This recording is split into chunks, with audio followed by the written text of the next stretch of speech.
James Gunn apparently told Kevin Feige first before everybody else. Kevin Feige was fired up. They also asked Kevin Feige first to take over DC, which is very funny. Yes. So David Zaslav, the guy who runs Warner, he apparently asked Feige first, which is it's hilarious. You hear what they offered him, right? It was apparently a king's ransom. They offered him 4 free tickets to Black Adam. Yeah. Jesus. In theaters and now. his ability to he could reshape the 90 Day Fiancé universe as well. Exactly. This episode of Lights Camera Barstool is presented by Omega Accounting Solutions. On this episode, we are talking Andor Episode 8, James Gunn now running the DCEU, a trailer for the Santa Clauses, the Santa Claus sequel series coming to Disney+. We have an interview with Tony Hale in studio, a review of Banshees of Inisherin, and at the end, we'll be ranking our best, in our opinion, Steven Spielberg movies. Omega Accounting Solutions. If your business suffered significant financial losses or had to shut down in part or in full during the pandemic, you may be eligible for ERC Employee Retention Credit, the powerful payroll tax credit. ERC was passed as part of the CARES Act to help make small businesses and help them recover from the pandemic. If you employed 5 to 500 employees and paid payroll during COVID, you may be eligible for a refund of up to $26,000 per employee. There are numerous subsidies, tax credits, all that for big businesses. Large corporations, they've been using them for years. But now guess what? You can't do. The Employee Retention Credit is finally a subsidy made exclusively for small businesses. But it has a limited window of opportunity. Now it's time to act before the government's filing window closes, and this refund is gone for good. Omega Accounting Solutions is a government tax incentive expert and offers services in business intelligence, fractional accounting, and analytics. It's also a small business champion, helping small business owners navigate the complexities of the accounting process, particularly for the immense opportunities around the ERC. They also empower small and mid-sized business owners to make informed decisions through powerful accounting, data analytics, and insightful reporting. A 10-minute call to Omega's ERC specialist can help your company recover the $26,000 per employee. Call Omega Accounting Solutions at 800-704-2000. That's 800-704-2000. Or go to OmegaTaxCredits.com to learn more. All right, welcome on in to Lights Camera Barstool. Jeff D'Lo, Ken Jack, Gooch. We'll have Robbie back. Not Rob. We'll have Chris back on next week. Just the 3 of us for this week. Mildly different structure. We don't get into it too much. We're just kind of structuring things, tinkering, tweaking around a little bit with the show. How things are going to work here. So you may notice that, but not really much is going to change. We're going to kind of focus more on the big stories. Hell yeah. Big shit. Happy Halloween. Nah, not really, because you're listening to this on November 1st. So it's Halloween, though. Where's your costume, Jeff? I'm not. I went as The Rock Saturday night. That was enough for me. That was more than enough. Not as cool as Maverick or White Morpheus, in my opinion. No, yeah. If you were listening to the pod, not watching, Robbie's dressed as Maverick. But Ken Jack's costume blows him away, as he is White Morpheus. white. I'm White Morpheus, the one and only. He's millennial White Morpheus. White Morpheus, take the blue crystal or the white crystal. It's your choice. Yeah. Do you have any Xanax? Off the top, we went from like 90 shows to discuss to just one now. Though, I have not watched White Lotus. Yeah, White Lotus. How was it? I'm watching today. How was it? I tried to watch and my what do you call it? Home speaker setup is all fucked up, so I was just like, I'll wait till after the episode or something. It is definitely not the fall off between True Detective 1 and 2, which I was worried about. It's picked up right where it left off. Very, very well done. True Detective 2 was doomed when the meme became big. That was like, you just knew you're like, this is like, once like the Sesame Street count was tweeting like Bert and Ernie, True Detective, you're like, this is too big now. Like, there's too much hype around this. It's never going to live up. They gave him 5 minutes to make a whole sequel season after he took like 15 years to make that first season. And yeah, go figure he ends up casting Vince Vaughn as an eloquent villain and has like, was it Rachel McAdams and Taylor Kitsch just miscast as like hard gritty cops or whatever. The only good thing out of that season was Colin Farrell. Colin Farrell as like the divorced dad cop. That was a great role for him, and he has some very funny lines. Like when he talks, do you remember this? So the kid Aspen, he's like goes to his house and he's like, "All right, Aspen, you mess with my kid again, I'll like kill your dad." And there's a lot more dirty stuff that I don't want to say on here, but yeah, it's good. We'll talk about Colin Farrell's like best roles. I feel like that's the thing we're gonna have to talk about with this movie, which that may have just given away how we feel about it. But Andor Episode 8, Ken, Jack, and I broke. Actually, Robbie, you did too. Did you watch all 3? Yeah, I did. I had to. We got 8 through 10, which was very unexpected. That was I don't know why. We yelled about getting Andor screeners on here for what, months? I never thought we'd get the rest of them. I was like, oh, this is great week to week. The best thing I can say about this show, by the way, maybe going forward, I'm gonna rewatch these episodes when they come out. Like, I'm fired up to rewatch them. 8 was great. 9 was great. I mean, it was the whole like new arc or whatever the fuck this is. It is so awesome. Damn good. 10 was the best of the season, in my opinion. I love that episode. 10 was so good. Unreal. I don't know how much can we say about it, but yeah, I mean, nothing. I think without saying like literally anything, it focuses on all the elements happening in the world that we know of, like all the storylines perfectly, and like does all of that at the same exact time, and all of them work out great. Loved it. There's like first of all, spoiler alert. How shocked were you when Andy Serkis showed up? Oh, dude, I watched this at work, and I was like looking at my other screen, typing something, and I just hear his voice in my headphones, and I look over to the other monitor. I was like, "Am I messing something up here?" That's Andy Serkis, and then he shows up, and I was just, oh man, unreal. You're such a great. What's his name? Kino. Yeah, a lot of great names. Star Wars name. It's a great. There's a lot of. We brought it up on the long take. That episode introduced like 20 great Star Wars names. Ham is including my favorite Kino, Ham. We just got a guy named Ham. Oh yeah, Jeff. We also established a new Star Wars character named Nef Jadu.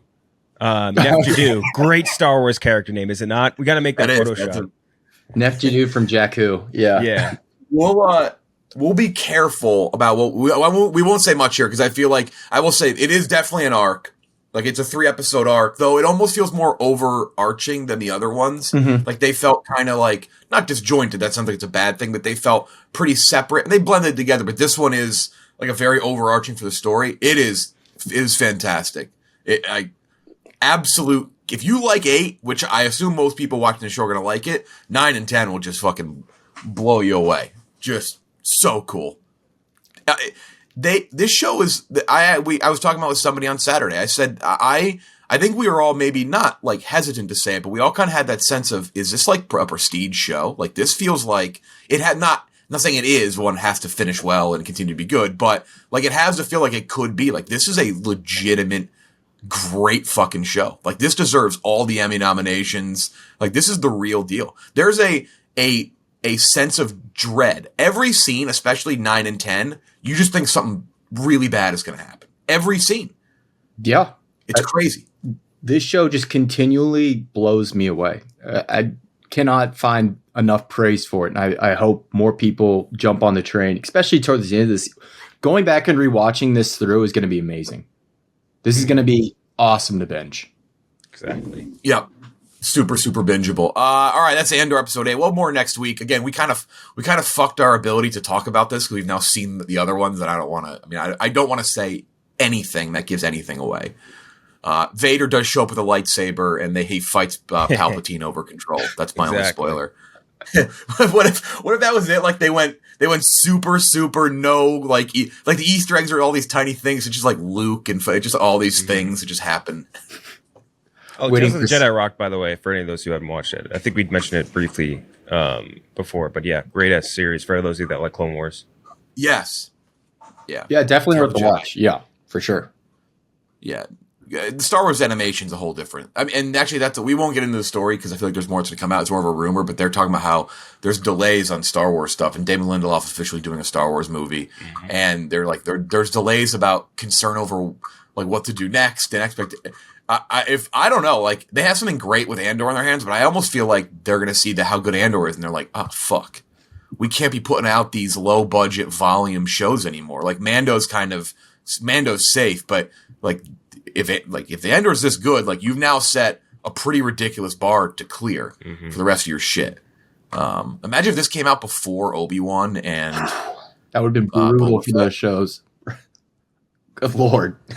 Yeah. I'm not trying to shit on those shows too much, but like the distance in quality between Andor and Book of Boba Fett is like, I don't even. It's like think about Obi-Wan, Vader duel and Kenobi to like a Danny Elfman-esque score was just Like that looks pitiful now in comparison to stuff we see in Andor. Think about like how perfectly real and like rigid, just like this. Well, not rigid because it's all clean, but that this fortress, this prison is, and the stuff they're building on the tables, it looks so. And then think about the biker gang in Boba Fett. Like there's just the contrast. It's crazy. Yeah. Yep. I'll never get over that. The spin into the shot is like one of the most ridiculous things. Like, oh my god! And everyone was like, "What the fuck was that?" That's Rodriguez, baby. Yeah. Oh god. I don't think Robert's ever seen him ride a bike before. Somebody did tweet though, someone that I follow, because anyone who like gets like the Disney like invites and shit got these screeners, and these are like super under embargo. Can't say a word. Except that you should watch them. And somebody before 8 came out that I follow, a Star Wars fan, a good dude, he deleted it. He put up Andor episode 8 spoilers without context. It's just a picture of Andy Serkis. I'm like, well, that's just a spoiler. Yeah, that's a full context. That's the context. Maybe he's like, maybe I'll trick him into thinking Snoke is in it. But like, that's just, you just said Andy Serkis is in the show. I don't really know what you did. You didn't do much more than that. Like, not a lot of effort. All right, our first story, Act 1. James Gunn, DCEU, going to be the co-CEO, presented by this. Well, DCEU is not presented by Boost Mobile. This segment is presented by Boost Mobile. Get one line right now on Boost Mobile, $25 per month, unlimited data, talk, and text. Boost Mobile giving you everything you need. You can want in a wireless carrier. Fantastic, cheap, and you get what you want, and like they say, what you need. Pay for nearly everything up front. No worries after that. It's bigger. It's a better plan. Also sponsoring The Dozen. Get your tickets to go see The Dozen in New York. Ken Jack playing in New York. Yeah, watch beat the ass of Ken Jack heating up, baby. Yeah. Ken Jack looking great the other night. Huge Great. performance. Carry that into the live event, which is, again, sponsored by Boost Mobile. They're sponsoring the Phone a Friend, the Boost Mobile Phone a Friend. Not the greatest Phone a Friend team of all time. Ken Jack's team spot. Zero. We have zero correct phone a friends in like 2 seasons. It's incredible. If the answer isn't wrong, it's because the person didn't answer typically for you. If I get an 80% like not answer to answer rate, it's insane. And almost like 50% of those were Jack Mack not answering. But the phone call always works, especially in the live events through Boost Mobile. Boost Mobile, like we said, one line, $25 per month, unlimited data, talk, and text. Get that phone bill down. In the end, come on. You're paying too much elsewhere for shit you don't use, especially unlimited talk. But with Boost Mobile, it's $25 per month for one line. Unleash your power with Boost Mobile. Sign up for Boost Mobile today. You will save with Boost and get everything you still want and need in a phone. Thank you to Boost.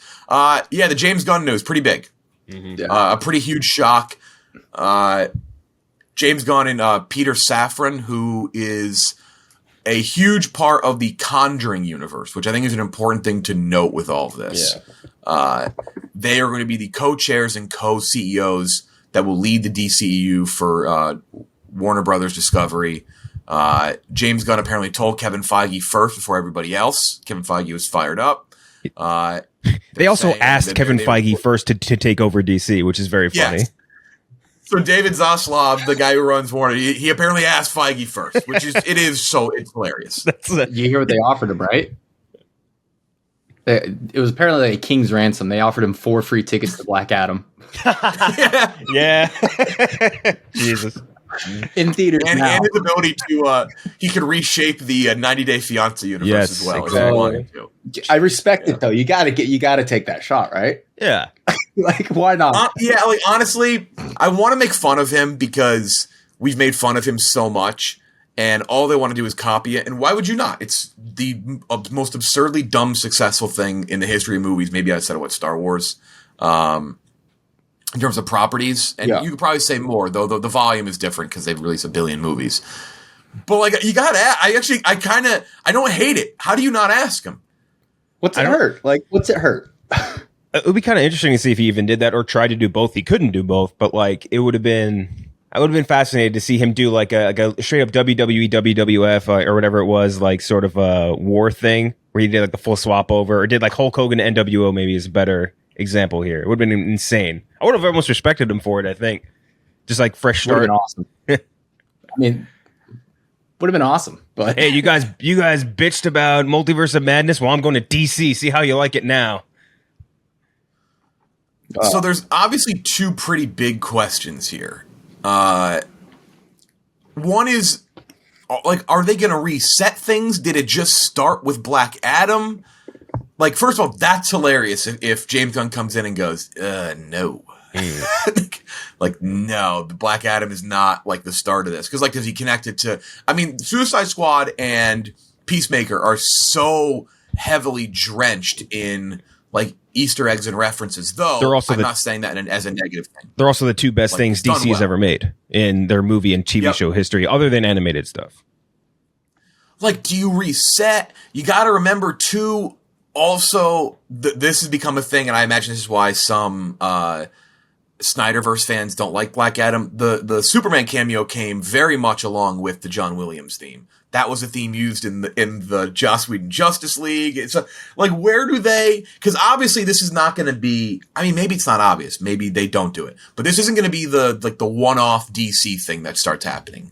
Like, maybe they're still going to do that, like the Joker stuff. But you don't bring in Peter Safran, who's done these movies. And the Conjuring universe is very well, like, whether you like the movies or not is one thing, but they are very well connected. Like, they did a good job with them. Conjuring, Annabelle, Conjuring 2, Annabelle Creation, The Nun, Curse of La Llorona, Annabelle Comes Home, and then the Conjuring, The Devil Made Me Do It. Devil Made Me Do It. Which is still my favorite. So, like, they're going to do that. But I don't know, like, what do they do? Like, do they reset? So the biggest problem DC had, right, was that, like, at least compared to the MCU is, like, they had no planning whatsoever, right? And, like, that's the big thing Kevin Feige brought was, like, all that cohesion and planning towards everything. And I think because Marvel was better at fleshing out specifically, like, their big uber villains and everything, it just, like, it kind of put them in a bad spot where they had to blow their load on, like, the really good villains early. Like, who's the dude that killed Superman? I forget. Like that one, like stuff like that, or even Doomsday. Like Darkseid. Yeah, Doomsday and Darkseid. Like, they had to blow their load on them too quickly to try and catch up, which is another problem I think they had was just that they had, like, a lot of pressure from the MCU to, like, establish an identity, especially with their own versions of, like, characters. Like, they're introducing, like, 3 characters in their first team-up movie. Like, that's insane. And that's one thing that I think James Gunn is going to do way better in this, but his uphill battle is going to be, number one, figuring out who stays and who goes, right? Like, that's going to be a really tough one to try and, like, parse all of that down, and just sort of finding a way to catch up with Marvel, which will also be a little bit difficult, which makes this even funnier because the only reason that DC even has this opportunity is because Marvel fired James Gunn, which led him to do Suicide Squad. So they almost kind of created their own competition in a way, which is a little bit ironic, but yeah. So I'm excited for it regardless, though, because I think James Gunn obviously has a very good talent at, like, doing team up movies. Like, the Guardians have like 5-6 characters like they need to put together, and, like, he does it really well, connects all the storylines well. Don't know much about the Safran or whatever, but I really do like him because he does, or Gunn, because he has all that passion towards these characters and he knows how to make them all connect. Yeah, I agree. Gunn is very knowledgeable when it comes to comics, and I think that's a baseline importance. Kevin Feige also just a massive nerd and a huge fan. I think that's vital when you start wanting to connect all these storylines. You have to really understand the characters and how they interact with each other. I think the Flash movie is going to serve as their reset. It's Flashpoint, so it's more or less like their multiverse setup where they can. I think it's going to allow them to get rid of some characters and replace them. Obviously, I think there's a 0% chance Ezra Miller is the Flash moving forward. He's definitely outski. It'd be kind of funny if they made him recast him as, like, the anti-Flash, whatever that character is. Reverse Flash. Yeah. If they cast him as Reverse Flash in this new universe, it would be kind of funny. It was me, Barry. Yeah, that would be actually, like, I don't think he should be working, to be honest, right now. Yeah, probably. Henry Cavill's, no spoiler, he's coming back, which was a huge move for them, and obviously he's had some ripple effects with him exiting The Witcher now. Well, I think it's also due to House of the Dragon. Like, I think that confirms he's going to do House of the Dragon in addition to Superman. You think so? Because that's time commitment for sure. Looks good in a wig. And then I think Jason Momoa, you got to keep him. He's just been, I think, their biggest home run in terms of casting. I don't think he's going anywhere. Gal Gadot becomes kind of a question because Get out. She's not a very good actress. She irks a lot of fans for a lot of reasons. I don't really feel like getting into them right now, but I could see them replacing her. And then the Suicide Squad, I think, takes a bigger role moving forward, just based on people really enjoying the movie and enjoying those characters. And Margot Robbie, more you can get of her, the better. Mm-hmm. Yeah. The interesting thing about this, though, too, is that I will note, I always feel like James Gunn is a guy who goes against the, like, I don't want to have to put an interconnected thing here and there. Mm-hmm. Like, right? Like, you hear that now and then where it's like, he'd almost rather not, like, rather like the canon thing. So I don't know, like, does he toe the line a certain way? But I don't think he's hired on if they don't get him to agree to do a connected universe thing. He's also someone who loves to use obscure and weird characters. And unless I'm wrong, correct me if I am, I believe Warner Brothers has a better stranglehold on DC properties than Disney does. And Disney's obviously had to, they had the fucking Sony shit. They had to get all the Fox ones. And I know he's run into a lot of issues of trying to get certain characters, right? I feel like DC, he has a larger, I mean, you saw it with Peacemaker. Yeah. He'll use anything. He'll use the weirdest shit possible. I feel like with him going into like the sort of like leading this universe, he's going to correct the wrong of like not establishing these characters before you put them into like team up movies or anything like that. I think he's going to try and like make his new grouping of people, or like his main grouping of people, like Superman, Wonder Woman, Flash, like Justice League, all that stuff. He's going to try and make sure each one of them is established as an individual before you like put them into like this big thing that people are excited for. Because people weren't, I don't think, people like when they announced Justice League, right? Like people were like, oh, cool. But like, we have only seen one origin movie from any of these people, or one movie period from any of these people, and it's Man of Steel. Like it's weird. So I think that's going to be a bigger emphasis, I would assume, for James Gunn. Yeah, establishing the Trinity will always be, the Trinity is Batman, Superman, Wonder Woman. That's really where DC's pillars lie. Establish those characters, and then you move forward from there. I'm interested to see if they integrate any of Matt Reeves' Gothamverse into the overall DC plans. It feels like something that might end up staying separate as a completely separate universe. Like, I think it should just stay let Matt Reeves have Gotham. Do your shows, series, your movies out of there, but maybe not integrate it into the larger DCEU or DCU, whatever they're going to end up calling it. Because it feels like it'll have a much different tone than what you'd want for interconnected blockbusters. Mm-hmm. I don't know. Got to figure out Green Lantern. I think you need a couple more of like the big, like godlike characters, but I also think the street level characters too are important, like the Green Arrows of the world. And like, I think those need to be stressed more, because that is the thing about like, you make fun of the Hawkeyes of the world, but that is one of the few things, like Hawkeye gave a human angle to a lot of it. And I know DC, like people love the godlike, that it's more godlike and, unbeatable type shit. You have Batman though. Like Batman kind of got rolled into that always, which is kind of funny to me. He is OP. He's the best one. So smart. Yeah, but I think more of those characters is important too, and I think that is what James Gunn is so good at. So yeah. And then the other big question, for the one thing people kept saying is, does this open up the idea of the potential DCEU MCU crossover one day? Which I do think eventually. That's definitely I think obviously I think it one day happens. Would that make $4 billion? It would make an amount of money. Yeah, I mean, it would make $4 billion. Unironically, would make probably 3. Like it really would. Mm-hmm.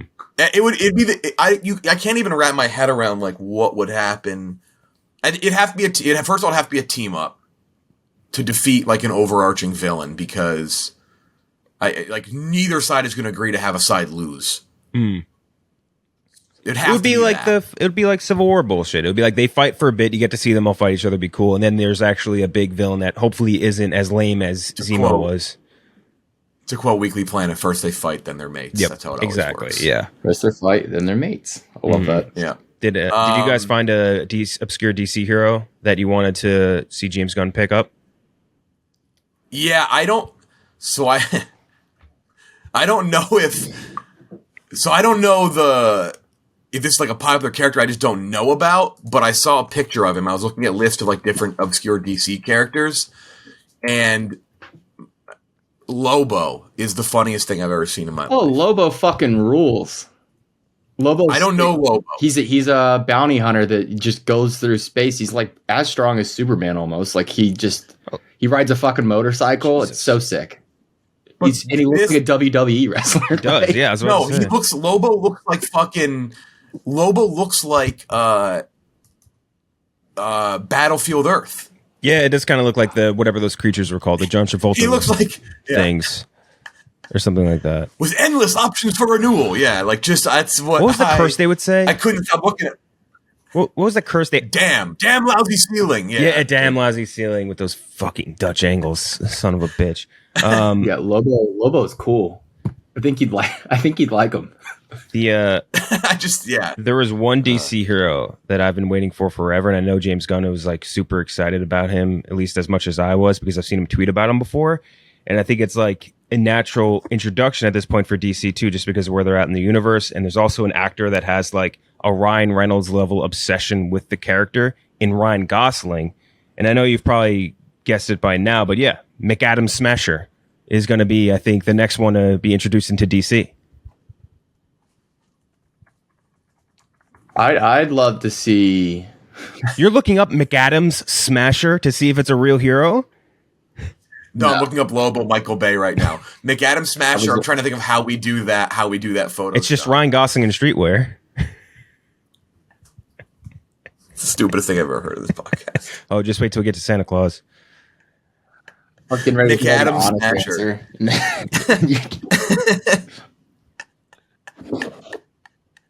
You guys give me crickets on that. Why did I not think that? Why did I think you would give somebody real? I gave a deadpan delivery, to be fair. Fucking crickets. You guys are dicks. I want DC Dark really bad. I think James Gunn would nail that. We already got Constantine coming back. So bring Constantine back. Let's get Zatanna off the ground. More Dr. Fate. Etrigan. Well, they're doing new Constantine with Keanu back, no? Yeah. But I think the DC Dark Universe would fit really well with them. It's definitely different. But it also would carry rated R rating, like the movies. Even the animated movies carried rated R. Yeah. Ratings. So yeah, no. James Gunn, it'll be interesting to see if he has his hands on creating these projects or he's just picking directors. It feels like DC might be heading in a direction where they just let directors do whatever they want as long as they're passionate about it. Yeah. I think James Gunn too does like as much as we make terrible jokes that no one laughs at about it, he does love all of these. Yeah, you guys gave me crickets on that and I'm pissed about it. Sorry, I was looking at pictures of Lobo, I'll be honest, and the joke did not register until like 5 seconds later. And I was like, jeez. Yeah, he does love like obscure characters though, and like you were saying before, like if you're able to turn like Polka Dot Man into someone like a character everyone's talking about, or like what was like the Mongolian alien thing, whatever that one was, I forget, like Great Khan or something like that, the alien from that dies in the beginning, Flula Borg as Javelin, like all that shit. Have you seen cool. Read comics? Like they were throwing out like just some characters I've never like even heard of. Like Captain Boomerang was like the most recognizable out of those side characters. Yeah, I like how he gave him a good death. You know what I mean? Rick Flag, I guess. Colonel Rick Flag's cool. Yeah, fuck, I'm pissed he died. But he could come back. I feel like that's the good thing about superhero movies too. Is like you have a character you love, you never know. You might have. You want to talk about a human character that would have played well? Colonel Rick Flag. Okay, fucking rules. They made him like the head of, Where do you put him? Because he doesn't have like Batman level like commandership. He at least in the DC animated universe, the one that they started in 2011, I want to say, Rick Flag's like role was as liaison between Justice League and like the world governments. Oh, okay. So he was in a way like their like ambassador. I was gonna say it's a pretty interesting role, and he was like the one who was like supposed to like get them all together to actually meet with each other. He was awesome. Honestly. I like Detective Chimp. I'm looking at right now. I like that Ambush Bug. Oh, Detective Chimp rules. He'll show up in a Batman comic like once a year, and he's just like Batman with this chimp. Man Eater or Matter Eater Lad. Yeah, I think we've talked about him before. Brother Power the Geek. Yes, we have. Dead Man. Dead Man's cool. Heckler, that rocks. Is Heckler like the Joker's anti-villain or villain or whatever hero? I can't even think of Heckler. Kite Man, Larfleeze. What the fuck is this thing? It's like I still can't. My favorite thing to Google or like YouTube, Twitter search. There's not a ton of them, but just to see anybody who thought Adam Smasher was like Adam ADAM from that movie, I still think that's very funny. That was a bad movie. Just watch Black Adam, great film. Love Dr. Fate and Adam Smasher. Just like he just exists to smash Black Adam. Yeah, just fucks him. All right, that's DC. James Gunn running it. I'm sure we'll have a lot more on that in the coming future. I feel like they'll probably have some sort of plan or like timeline or ideas not that far out. I mean, they kind of have to. They just can't like let that fester. And like also if they recast, like they're gonna start asking MCU actors too. They just run out of people. Next act, the Santa Clauses trailer presented by Wondery, and Wondery wants us to promote a pretty great podcast, especially if you're catching up on The Lord of the Rings of Power. Go deeper into Numenor and the mines of Khazad-dûm. Well, that just sounds like a bad idea. Mm-hmm. That's how you release the Balrog. Into Khazad-dûm. You just die, yeah. But also, I guess with the Balrog, you also find the official Lord of the Rings of Power podcast. Host Felicia Day, several special guests. They provide an inside look at the series, which we fucking loved, into the building of that Middle-earth world and bringing it back to life after years off. I guess the big screen. It's on the small screen now.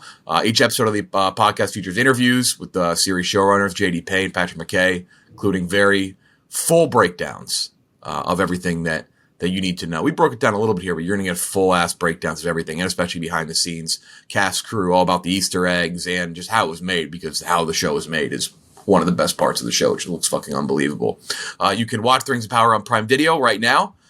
Catch up on all the episodes if you have not watched any yet, and listen to all 8 episodes of the official Lord of the Rings of Power podcast for free on Amazon Music, down the Amazon Music app. I missed that show. That was a fun week-to-week show. And it came on at midnight, too, and that was nice. Like, it was a nice end of the Thursday night if you're home. TNF. Toss it on. Great way to cap off the night. Exactly, especially because you're already up for Thursday Night Football for the most part. And you just go straight into it. Yeah.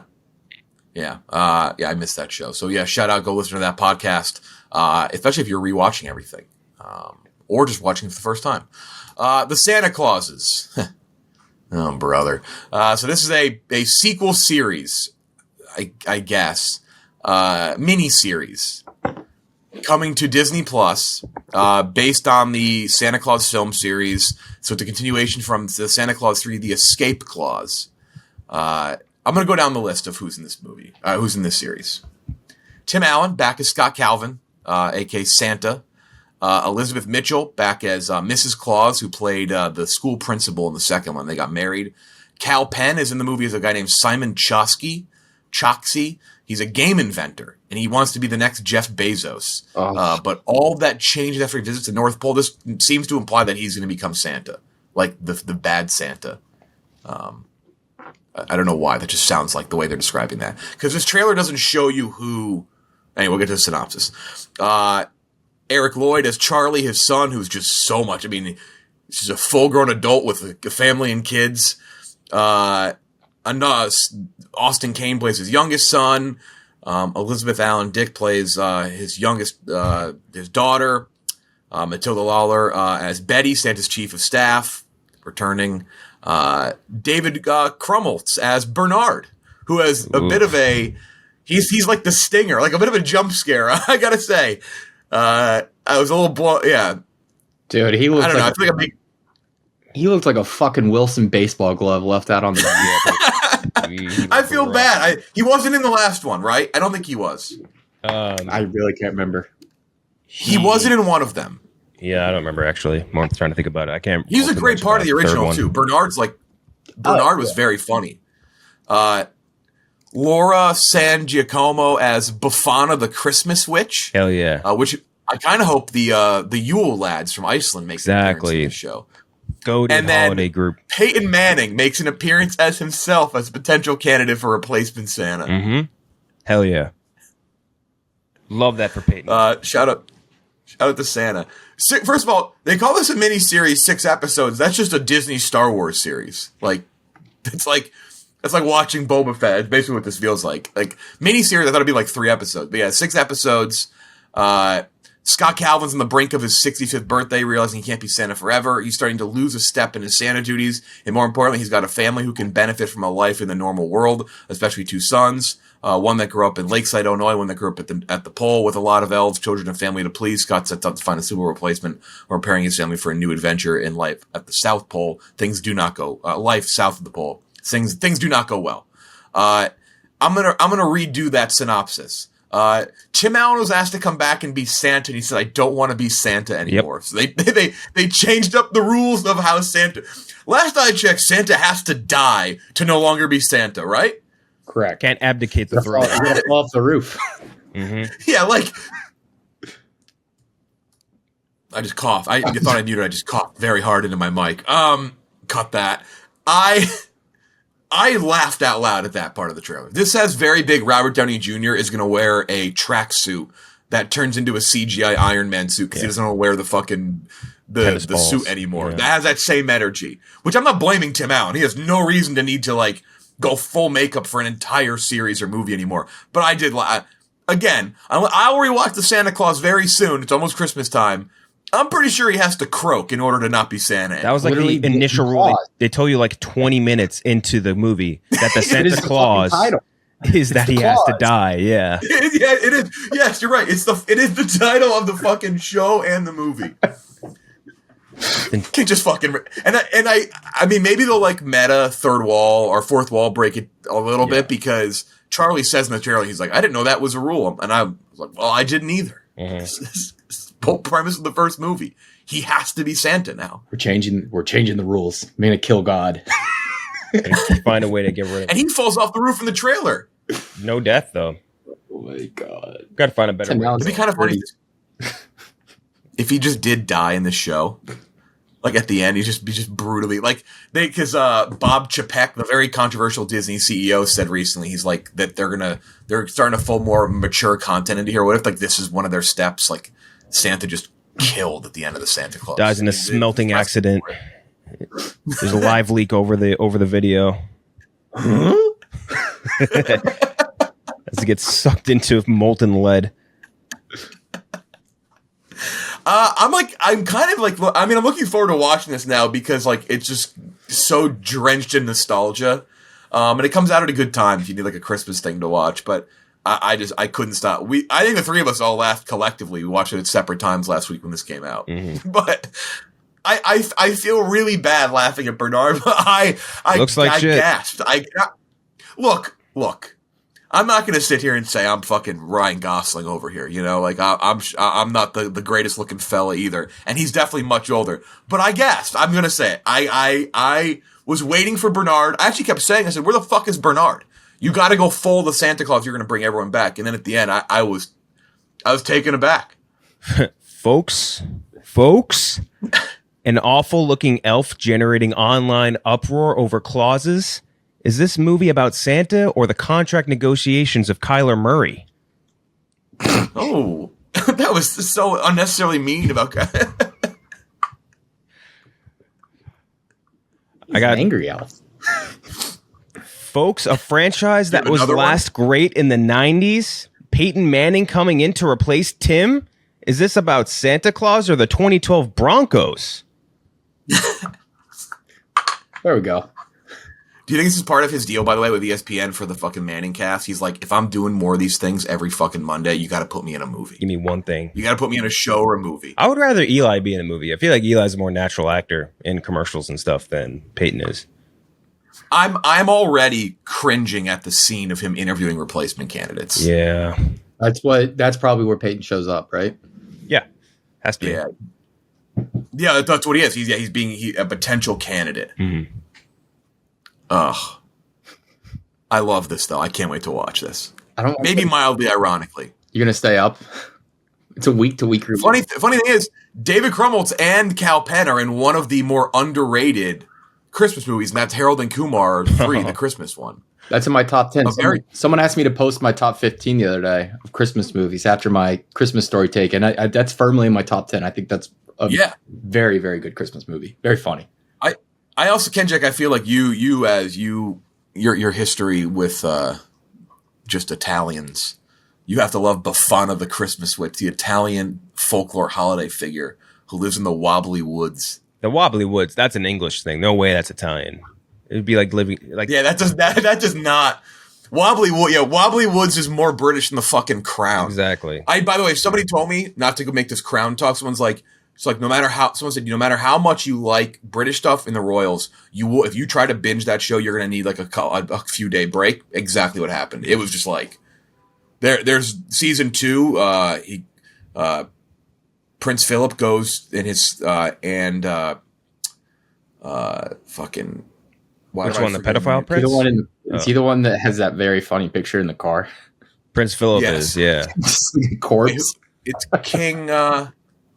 Fucking who's the king now? The king when she's young? Charles. I'm a fucking idiot. It's like a flashback present day thing where they go to the same school, and it's just so British. And I was like, I gotta pause it. I love the show, but I was like, I can't. This is too much binging. The Wobbly Woods. That's adjacent to Sherwood Forest, without a doubt. If Befana the Christmas Witch is in this, that does give me hope that things like the Yule Lads or Pine Natal, the one that eats kids' toes if they don't leave him like nuts and candy. Like I want other Santas in this. Bufana the Christmas Witch just saving an upper 90 cross from going in. Deflected. Someone should do like a multiverse of Santa's movie. Like all the Santas that have appeared on screen and just put them all in the movie. I don't know how it works. Why not do that with 3, the Christmas Chronicles? Well, I mean, I feel like you start to get into weird like. Netflix. But Christmas Chronicles 3, if it's like the multiverse of Santa, it'd be hilarious. Get rid of Christmas Chronicles. I think it'd be funny. They tried. I'm done with that franchise. Remember how like delightful the first one was, and like we didn't say it was. You hated the first one. I did not like the first one or the second one. I thought you liked the first one. That actually now is ringing a bell. But both didn't like one of our biggest differences in scores is the first Christmas Chronicles. You have it at like an 89. But even for you though, right? Like the second was such a shocking departure from the first one. Yeah, that's true. I mean, which we would think like you can only go up, but still. It was tough. And I think they are making another one. Yeah. Go figure. Okay. That's the Santa Clauses. Next up. Act 3 of our show today. Tony Hale, we had him in studio. This was a great time. By the way, we talk about movies and TV shows for about 10 seconds in this. We did a Thanksgiving food item draft. No, not really, not a draft. We did one of those, what do you call those things? It's a consensus. It's a ranking, I guess. Like or money thing. Money draft. You had a budget. Build your team. Auction's what we're looking for, I think. Sort of. So you have a budget and you have to build your ultimate Thanksgiving meal based on like the prices. And that's basically what we did with Tony Hale the entire time. And it was a lot of fun. Definitely not an auction. Third time in is always the best. Yeah. Yeah. Jeff tried to pull one over on him and Tony just caught it right off the bat. Oh, no, I did. No, wait, I thought Kenjack did. Yeah, Kenjack was trying to pull one over on him. And he caught me so fast. It was unreal. This was like, what the fuck was that? Because like I don't believe it or not, I don't wink a lot. It's not a common thing for me. But when I did, I like basically flinched my entire body towards the winking side, and he was like, "Oh, I think I caught what you did there." Yeah, he was so funny. Nothing like trying to pull one over on a 2-time Emmy-winning, like primetime Emmy-winning comedic actor. like we tried to outbit him, and he was like, "What are you doing?" Yeah. Instantly caught. Especially someone who was in a show where his character's mother is bad at winking too. Oh, like the irony damn! of I that didn't even think about that. Better. Shit. Yeah, that's really funny. Yeah, pretty good. Here's our. Can we back up and say I did it on purpose? Can we just it wasn't an accident of me being shitty at winking?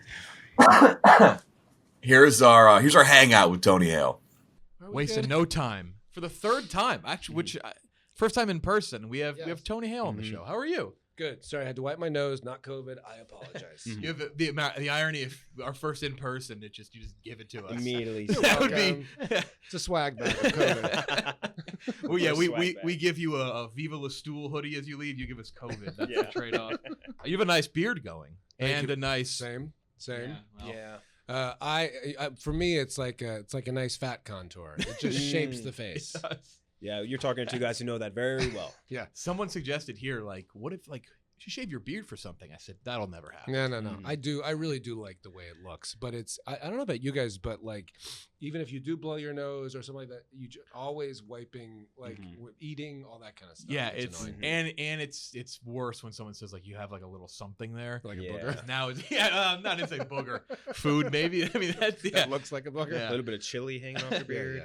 I think we're talking about the same thing we talked about last time because I'm trying to remember what we interviewed you for. We did interview before. We did Serious. We did Toy Oh, Story was it? 4, and then we did the first season. it was Serious Toy Story. Story. Yeah. That feels like Forever 100 ago. years ago. Yeah. Well, that was pre all the chaos.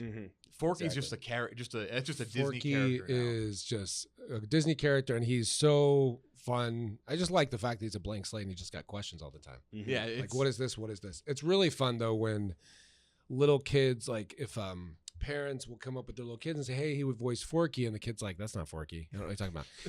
And then, but I'll send like a voice memo to the kid, and like that's because they don't think it's a human being. registers, yeah. Right in there, and that's really special to do. Is there is there a Forky mascot at Disney World, Disneyland? Yeah, I think there is. Okay. Oh, And there's also like I've seen some Forky Halloween costumes that are like, okay, like it's a little Dahmer-esque. We in this show we called the old man from Up Balloon Jerry with one L.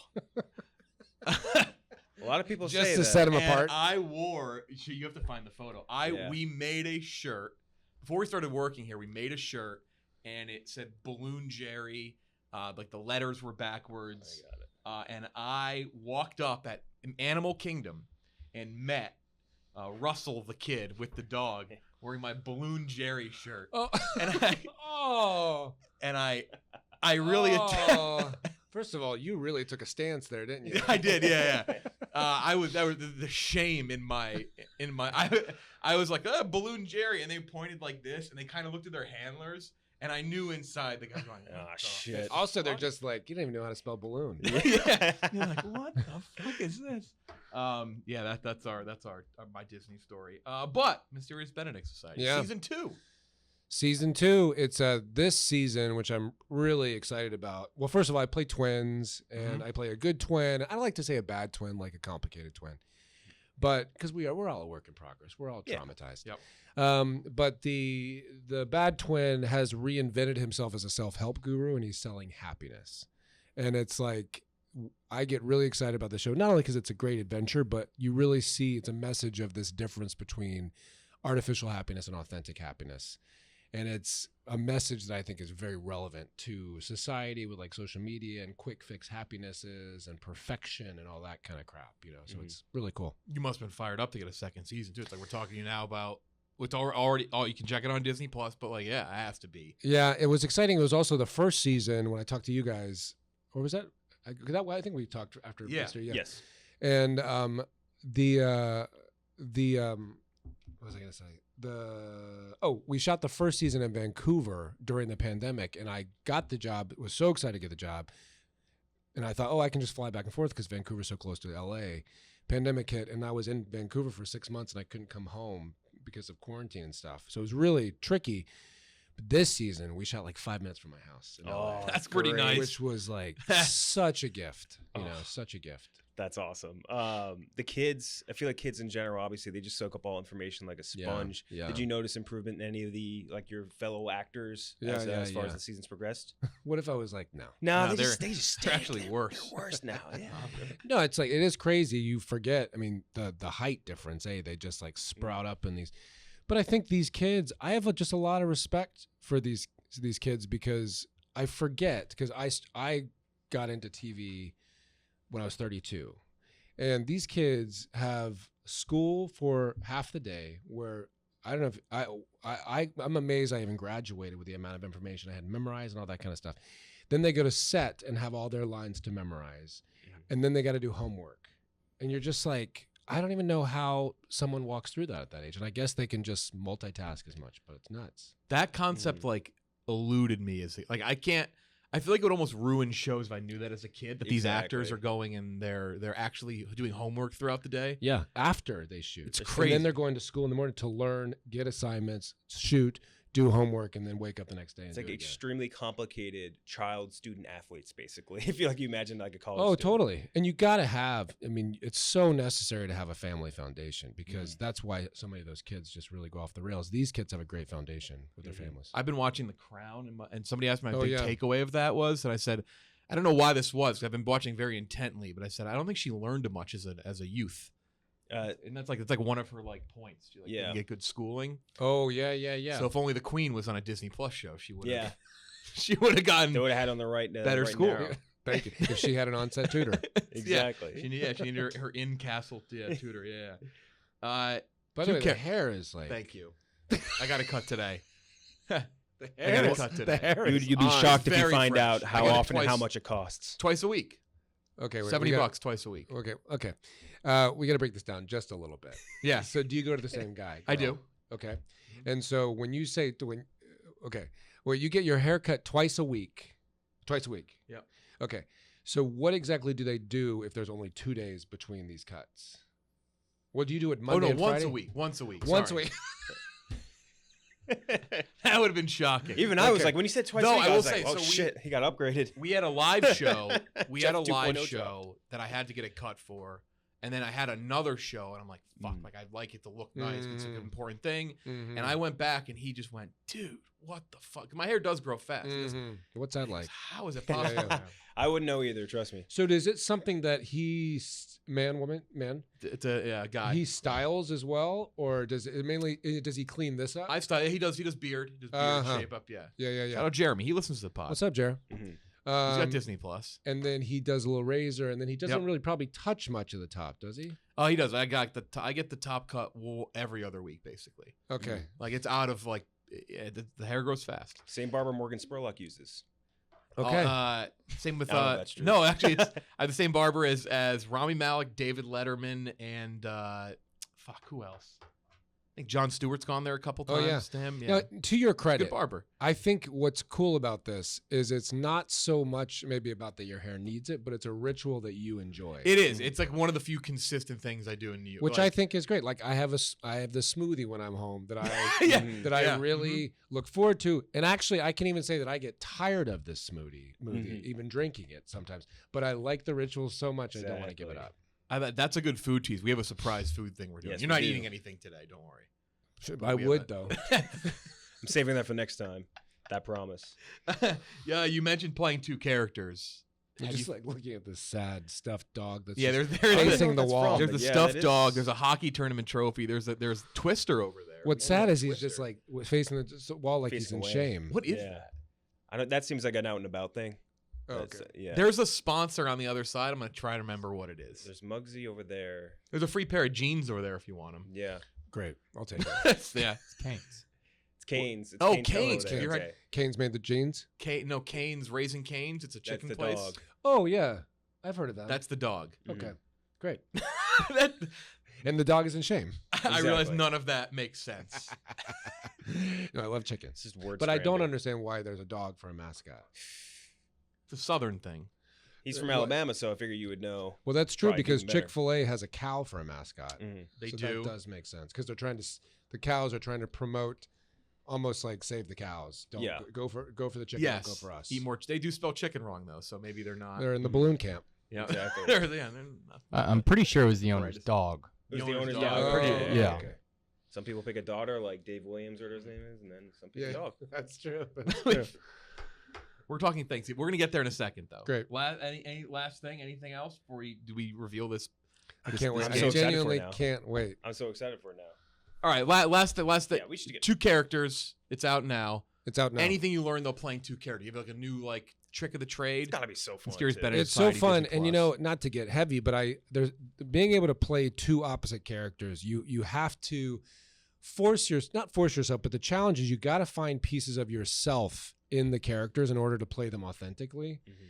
And so I would find pieces of myself, and it's a great life lesson because even though I think about somebody I can't stand who I think is maybe, whatever, so different than me. There's always something you can find to connect that's similar between you two. And that's, if you challenge yourself and humble yourself to do that, that's where bridges can be made. That's where you connect to people. Yeah, like me and Gooch can't stand each other, but we're united in our hatred of Patrick Mahomes, right? Exactly. Yeah. Exactly. Interesting. Yeah. And it works out. Two characters. It opens. You should just be playing two characters in everything you do now. Thank you. Thank you. What am I in my contract? They're like, Tony, you want this role? Does he have a twin? Yeah, does he? Do I get to play two different versions of him? Are you sure this is the Oscar Scorsese role? No. No. Okay, so we've this is your third time on. Mm-hmm. Once we hit round 3, we've now asked you. We've asked you it's all so the. Funny because sorry to interrupt, but it's like as we're talking, my memory is so bad that you should not ever remember us. No, I do, but it's and often twice was on Zoom. We haven't ever been in person. Yes. And so having this connection but it's like as we're talking, it's amazing those memories start flooding back. And so I apologize for my 52-year-old memory. I'm sure we're the only two white guys with beards you talk to. Ever. Third time we can't ask you anymore. Well, how funny is Veep? So I wouldn't mind it if you did want to. It's time to do this. Here is. We're gonna play a little game guys, here. This is this airs. I love this this airing so November much. 1st. I love everything about this. So we're gonna have to agree here. This gives me so much immediate joy. How much money do we have to spend? I feel like 20 is fair. There's money on this. 20 would make it pretty hard. 25 would make it a little bit easier. We'll say 20? So we each have 20, or we have? No, we have to agree as a team. We have to agree as a team. If you're listening and you're confused, we have one of those grids where it shows you food. It's all Thanksgiving. God, I love everything, and it's all priced. We only have 20. Let's say 20. 20. All right. We have. I'll say 21. $21 make it weird. Yeah. We have $21 to spend, but we have to agree on building our own Thanksgiving because happy November, by the way, if you're listening. All right. It's interesting that you put mac and cheese more expensive than stuffing. Look at that stuffing, though.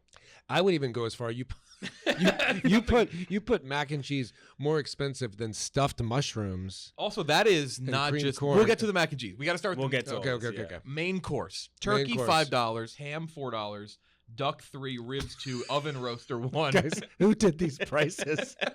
That's all me. Okay, so this is our main course. Are you like a turkey or do you like I'm a turkey guy. Well, first of all, this is Thanksgiving, so I'm also very traditional. I like to go if somebody put out ribs for Thanksgiving, I'd be like, I would disassociate from my body. Is this the first course? Like what is I know exactly. Am I in Birmingham, Alabama, about to go to a tailgate? Are we gonna give him turkey? Okay, so we should run through the options. Oh wait, hold on. Because there is an oven. There's an oven roaster. Yes, like a rotisserie chicken, basically. Like you're going to what's your local grocer at home? Oh, I see, an oven roasted chicken. Okay, yes, it's not a turkey. I got you. I think we should. Comes in the plastic bubble. Yeah, it is amazing these prices that you. I think we'll both veto ham, right? Yeah. I'm not favorite, and I would veto duck. I would veto ribs. That was one where we ran out of meats to pick that were avian in nature. Sure. So. I'm just saying. We can come back to this. I wouldn't roll out the oven roaster yet. Yeah. Yeah, I'm about to. That's what I'm thinking. I think at this point we need to kind of keep that in the camp. Okay. We'll go back to it. This is so fun. I could do this for the rest of the day. You want to read off potato dishes, Ken Jack? Potato dishes. We have sweet potatoes, potatoes au gratin, mashed potatoes, baked potatoes, and salt and vinegar lays. Okay, now I'm going to say the sweet potato is pretty much a dessert, and I'm always, even though I'm from the South, I always bump against this one because it's so sweet that in the end you're like, I don't even want. You don't want the dessert because I've already had. This is so sweet. Or the marshmallow on top. I'm assuming too. That it's very manipulative. So I would go. Well, no. Where would you go? I don't need to hog this. I feel like mashed at 3 is a steal. At $3. Yeah. I'm gonna go mash too. Okay. All right, so we're just gonna pick mash. We'll come back to me. So we spent $3. All right, $3. Sides. Can you tell that Ken Jack, a stuffing hater, made the stuffing part of the graphic? We did $3 because of the oven roaster. Do we select oven roaster? But you said 3 because the mash. Oh, the mash is $3. Okay. I'm sorry. We're gonna go back to the main course. My bad. Side mack and cheese, which is it's not a Thanksgiving. That's Boston Market mac and cheese though. It's not a Thanksgiving dish. Stuffing, which he hates stuffing. I will fight you. I am a despiser of stuffing. Okay, let's not do it. And it pretty much is crumbled bread. He does the middle one. He does stuffed mushrooms. I do.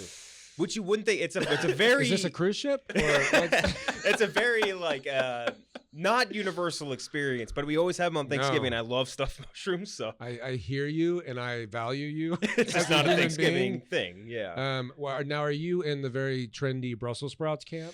I think Brussels sprouts get a bad rep because when they're made right, they are delicious. Dude, when they're made right, they are crispy and delicious. Mhm. I try them once a year. I've never liked them. Okay, Once a year activity. With some balsamic glaze Are we on it. Are we sandwiched into the creamed corn option? Yeah. You mean baby throw up? This is tough. We Really may not does. agree on this. White and everything. Yeah. Okay. Well, let me ask you about the stuffed mushrooms. How do you feel about the stuffed mushrooms? I when he first told us this, he told us this probably 2 years ago, maybe three, maybe even more than that. I laughed at it, but now he's so staunchly against stuffing. If we pick mac and cheese, you're leaving the dinner. It sounds like No, I will leave the dinner for mac and cheese, but I will not die. I will humble myself and I will try. You always need to try something on Thanksgiving. All right, I could try a stuffed mushroom. we're gonna try because this could be somebody's new to the family and brought this to the table, and I'm like, what the hell? But I need to be gracious and give it a try. Put that in to be All right. greedy and we got it. I'm so yeah, happy with this. I can't believe that we just picked stuffed mushrooms. All right, so it was $6 in. Side number 2. You want to read them off, Ken Jack? We got cranberry, corn, casserole, cream spinach. I didn't just realize that all of them are C letters when I didn't mean for it to be that way. That's all right. And squash. Those are gourds. Now, what kind of casserole are we talking about? I feel like it's make your own casserole type thing. It's make Oyster. your own adventure. Oyster casserole. Would it be like a green bean casserole? Have you had something Green bean like that? casserole. Those Really are good. And we do need a veggie. Yeah, we need We a do. veggie. Now, it's interesting. Cranberry's on the same thing, which is getting into tradition. However, that canned cranberry is, if you really break it down, it is nasty. yeah. But I mean- it is. But it's so that I can go away from. Now, if it was good cranberry sauce that has like The actual real- cranberry yes, sauce. Yeah. that's a different story. But I would pitch a green bean casserole. I like that as well. And we need the veggie. Mm-hmm. Squash would be disappointing. I know, and it's just a picture of not cooked squash. It's not even cooked. I noticed that after I picked it, and I was like, "It's too late." So I'm fine with we're this. right down the middle. Are we like? We're kind of like Well, we'll mediocre. see when we get back. What to a the main mediocre course. dinner this could potentially be. Yeah. Dessert. So, Okay, here we go. We're $9 Frosty. in. What's Wait, you don't Wait, have, That's you never a did sad. You've never done that on Thanksgiving? No, Wait, really? Have you not seen their commercials? no.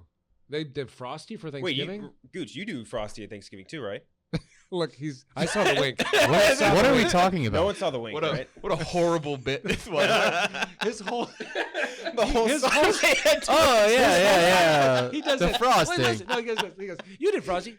That was the least sneaky thing I ever done in my entire life. His whole face shook. I was like, I don't wink. I'll be honest. Pumpkin I'm very pie. Your well, acting novice- career is over. Pumpkin so good. pie, pecan pie, carrot cake, apple pie, frosty. Can I cut some off the list right away? Yes. Well, first of all, I'm right now imagining someone's dish of like Frosty laced potato chips and RC cola or like whiskey. Okay. I'm gonna knock immediately.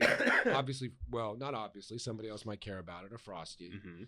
and then I personally would knock off carrot cake. I don't like carrot cake either. I don't I'm with either. you. Okay.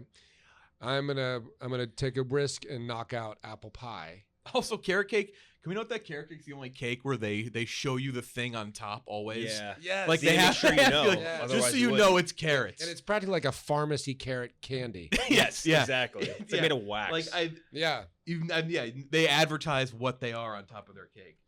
How do we feel about apple pie? that picture looks so good. I It's do a love la apple mode. pie. Well, that's a layered apple pie, which is nice. Yeah. Now, and if you're talking tradition, I see what you're doing here. You're putting the popular items as $5 to make it Yes. tricky. Got it. Okay. Now, I mean, pumpkin pie. That's Thanksgiving. That's Thanksgiving. There's nothing better in a pie. Pecan pies, it's nice. I could give or take, but there is something very precious about pumpkin pie. Mm-hmm. I'm happy How doing do the you? $5 But on I, that. there's I think we have to. I think we've only spent $9. Okay. Great. I think we Although we need still to- do have two more left. We do. Yeah. Because we had stuffed mushrooms in there. That's why. Mhm. The pumpkin. I think the pumpkin is. Let's do the smart. pumpkin pie. All right, that's 5. So now we have all right, $7 to spare. Mhm. Okay, we just have $7. Do we want to go pick spare. our main course now before we pick our drink? Yes. Yes, I think Do we we should. do we splurge and pick the? We could also just do both. Then pick RC Cola. Yeah. If $1 left, $1 Well, left. I have RC. I have an idea about the bottom row. Okay. So I think we should go for turkey. It is another one like pumpkin pie. Where If we get turkey, though, we can only have a cocktail or RC Cola, right? I got an idea for that. Oh, I got an idea for that. let's hear it. Because it has not said that you can't put wine in that cocktail, that it could be a sangria. Ooh, like That's probably smart. You ever have like a fall sangria? It's so good. It's so Like good. apples and all Yes, that, which cinnamon. is very Thanksgiving. That's a good idea. I didn't think about that. So there is a possibility. I'm not a beer drinker because it makes Makes my tummy hurt. makes my tummy hurt. That's a bottle of Ocean Spray cranberry juice. That's a tough one, yeah. Wine is a tough one. The red wine is, but I do think that could be brought into the cocktail. Well, you're not an RC Cola guy? I'm an avid Diet Coke drinker. I always have a little bit with like dinner. If I'm at your Thanksgiving and you're like, I do have diet soda, and you roll out Royal Crown, I would be. Oh, you'd be furious. I'd be so disappointed. Yeah. RC How many DCs do you drink a day?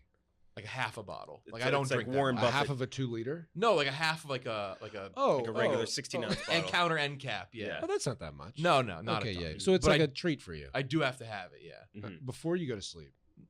Oddly, yes. It's like dinner and everything. And it Like, doesn't keep you up? No, Wow. Can you drink a cup of coffee before you go to bed? probably not. No. Yeah. But I've never done that. But I probably would. My not tolerance is low enough where I definitely could. I've gone to sleep on I'm a big Really? coffee guy. Yeah, though. big Like, coffee So you guy. drink coffee all through the day? Yes, Wow. exactly. I'm That's so wired impressive. right now, you wouldn't be able to tell. Wow. Okay. So we're going cocktail then. That's my pitch. So then like that that. would be 7, 12. Wait a second. Did we fuck up Did on we that? fuck this up? Wait, 1, 2, 3, 9. It felt too easy. 14, 19, that's 5 21, I think. Wait. 8, Wow. 11. We had 14, the mathematician doing the menu. 19, 21. We did Okay, it. good. We screwed up. We nailed it. Yeah. Oh, No, we did? got it. 21. Though, because But we only bumped had it up 20 to bucks. We only had 20 bucks to we spare. bumped it up to 21 last second. Yes. Did we? Do you want the RC Cola? We can bump it down to 20. No, I'm just wondering if there's one that we should. No, if you bumped it up to 21, if that was established before we did this. Great. This was great teamwork. We agreed way too easily. This is on all also of these. like the nicest. Like, Are you, how menu much are you gathering. going to think about stuffed mushroom at Thanksgiving this year now? Yeah. Well, the thing is, I'm curious what's in the stuffed mushrooms. I wasn't. It's not like crab meat. It's like basically. It's kind of like crab meat would be good. It would be good. I think it's like essentially stuffing. It's like a more flavorful stuffing. That's interesting. So you don't mind stuffing in a different form? Yeah, I just don't like eating spoonfuls of stuffing. It's just So it's wet bread. It's wet bread. Yeah. Wet bread just makes me. Which, full. when you do think about that as wet bread, it's disappointing. It's just- however, if that bread is crusty in there, it's a different game. Do you like what's the half egg deviled eggs? Oh, I do do like like deviled deviled eggs a eggs. lot. Yeah, that's a good one. Those are so easy to make too. They're A little really easy to hot make. sauce on them potentially. Okay, now we need to settle down. Put a little paprika. What on do you top. have? Like, do you have a weird tradition with your Thanksgiving? Is there like one food that you're like, maybe other people don't do this? A strip. No, no. So the way you said it was like, yeah, maybe other people don't do this. Once that pumpkin pie comes out. Oh, here comes Daddy's dance. No, I don't think so. We stay pretty traditional. Yeah, we stay pretty traditional. We had a tradition called Marbage from my grandma Margie. She would collect shit throughout the year. She was a big time hoarder, but I guess not really a hoarder because she would give everything away that she collected across the year on Thanksgiving, and it would be stuff nobody needs. It would be like something with no batteries in it. Like it would be. So she got it at like a thrift store. No, like she just found it. I don't know. No, she never explained how. It would be like sometimes like a coloring book, even though we were in our 20s. It would be like once a screw in a biohazard bag. No clue how she came across Really? that. Yeah, just a random screw. in a Really? And she was biohazard serious? bag. Yeah, she was like, yeah, you want this? And we were like, not really. Like, Is she still with us? she's not, but she really, that was a fun tradition. For Yeah. us. Because there's another side of that story. What's going down there? You're just stealing things from people. No, for it's like years. putting a screw in a biohazard bag. I don't know where it came That's from. a little Breaking Bad. It could be like Dexter or something. Yeah. Well, we got to end cap with a movie question. I Please. feel like you're going to give me a serious answer on this. I feel like Kendrick and I have asked this. We've not gotten serious. What is the first movie that you ever walked out of or turned off, and for the first time you went, oh, that was bad? Where you realize movies can be bad. God, this so involves my memory, which is just shot. God, I cannot.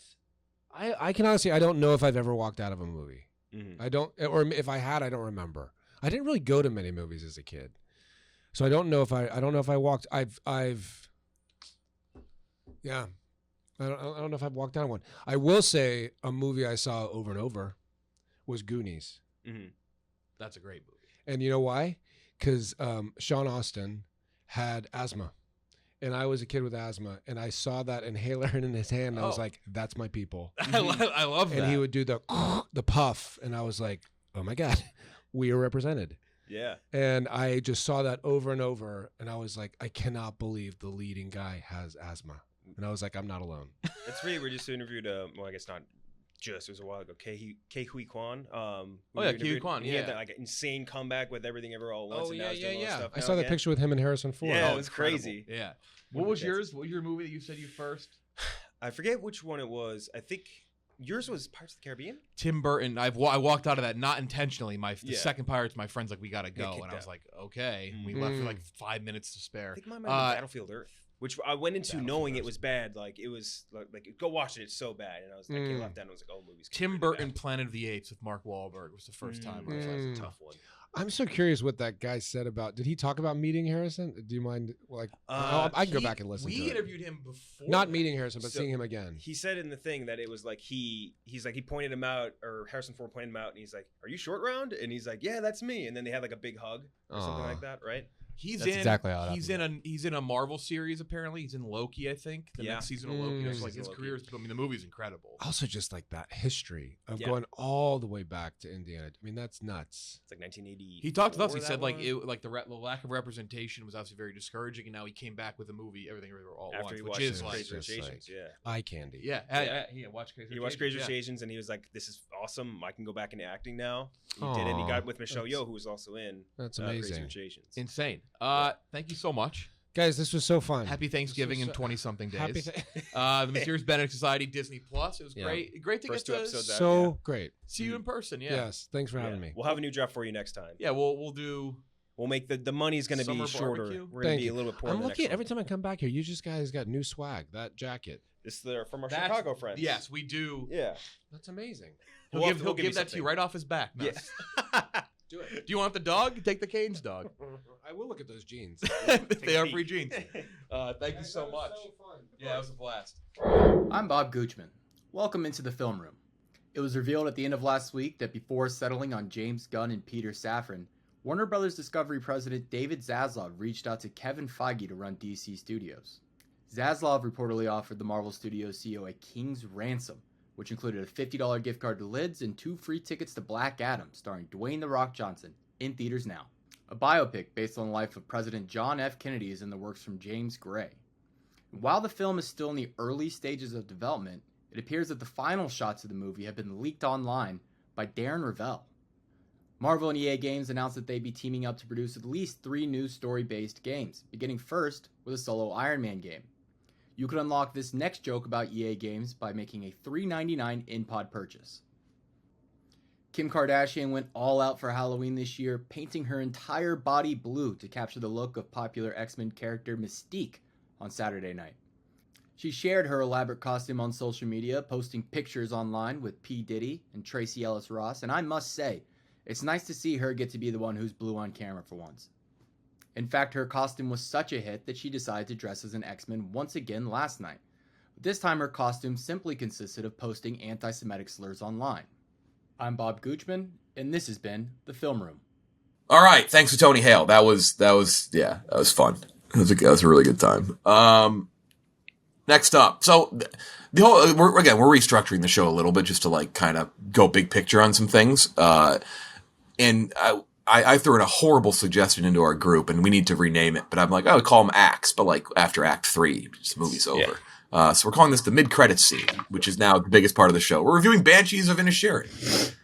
From director Martin McDonough, starring Colin Farrell, Brendan Gleeson, Kerry Condon, Barry Keoghan. Right? Yep. I'm saying that right? Yep. We looked this up after Batman. We figured it out. On a remote island. It's about 2 friends on a remote island off the coast of Ireland during Irish Civil War. Man devastated when friend doesn't want him anymore as a friend.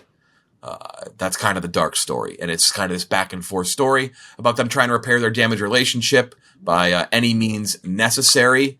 However, as the resolve strengthens, things begin to fall apart. And that's kind of all I want to say, because I don't want to ruin kind of the fun of the movie. But that's basically it. That's kind of the main premise of the movie. Friend doesn't want to be friend with someone else, and it's kind of about the attempt to mend that friendship. Won't say a ton, spoiler-wise. We will have a spoiler section here.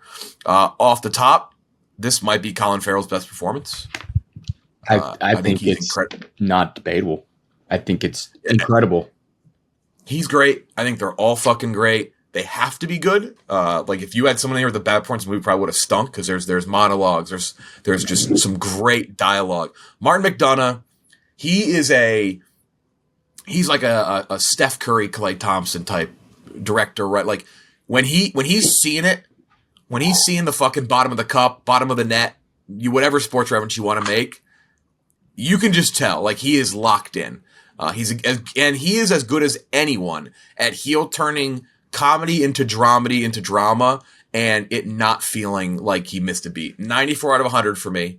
Fourth best movie of the year for me, behind Everything Everywhere All at Once, Decision to Leave, Nope, and it's tied with Nope, though Nope, I have Nope just a hair above it. But this was, I don't know why I thought this may not be good, but I don't know. I was like, it could be good, but I was like, I didn't know it would be like basically great. It is great. It's above 90, but like it is right on the cusp of elite territory for me, and I'm curious where you guys have it, because I know you guys have it high as well. But the Banshees of Inisherin, oh my god, this thing fucking...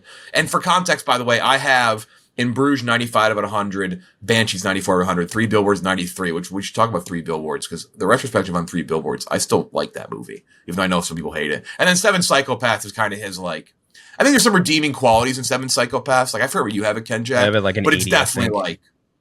It's definitely like... It's solid, but it's a leagues below... Like In Bruges or Three Billboards, yeah. Yeah.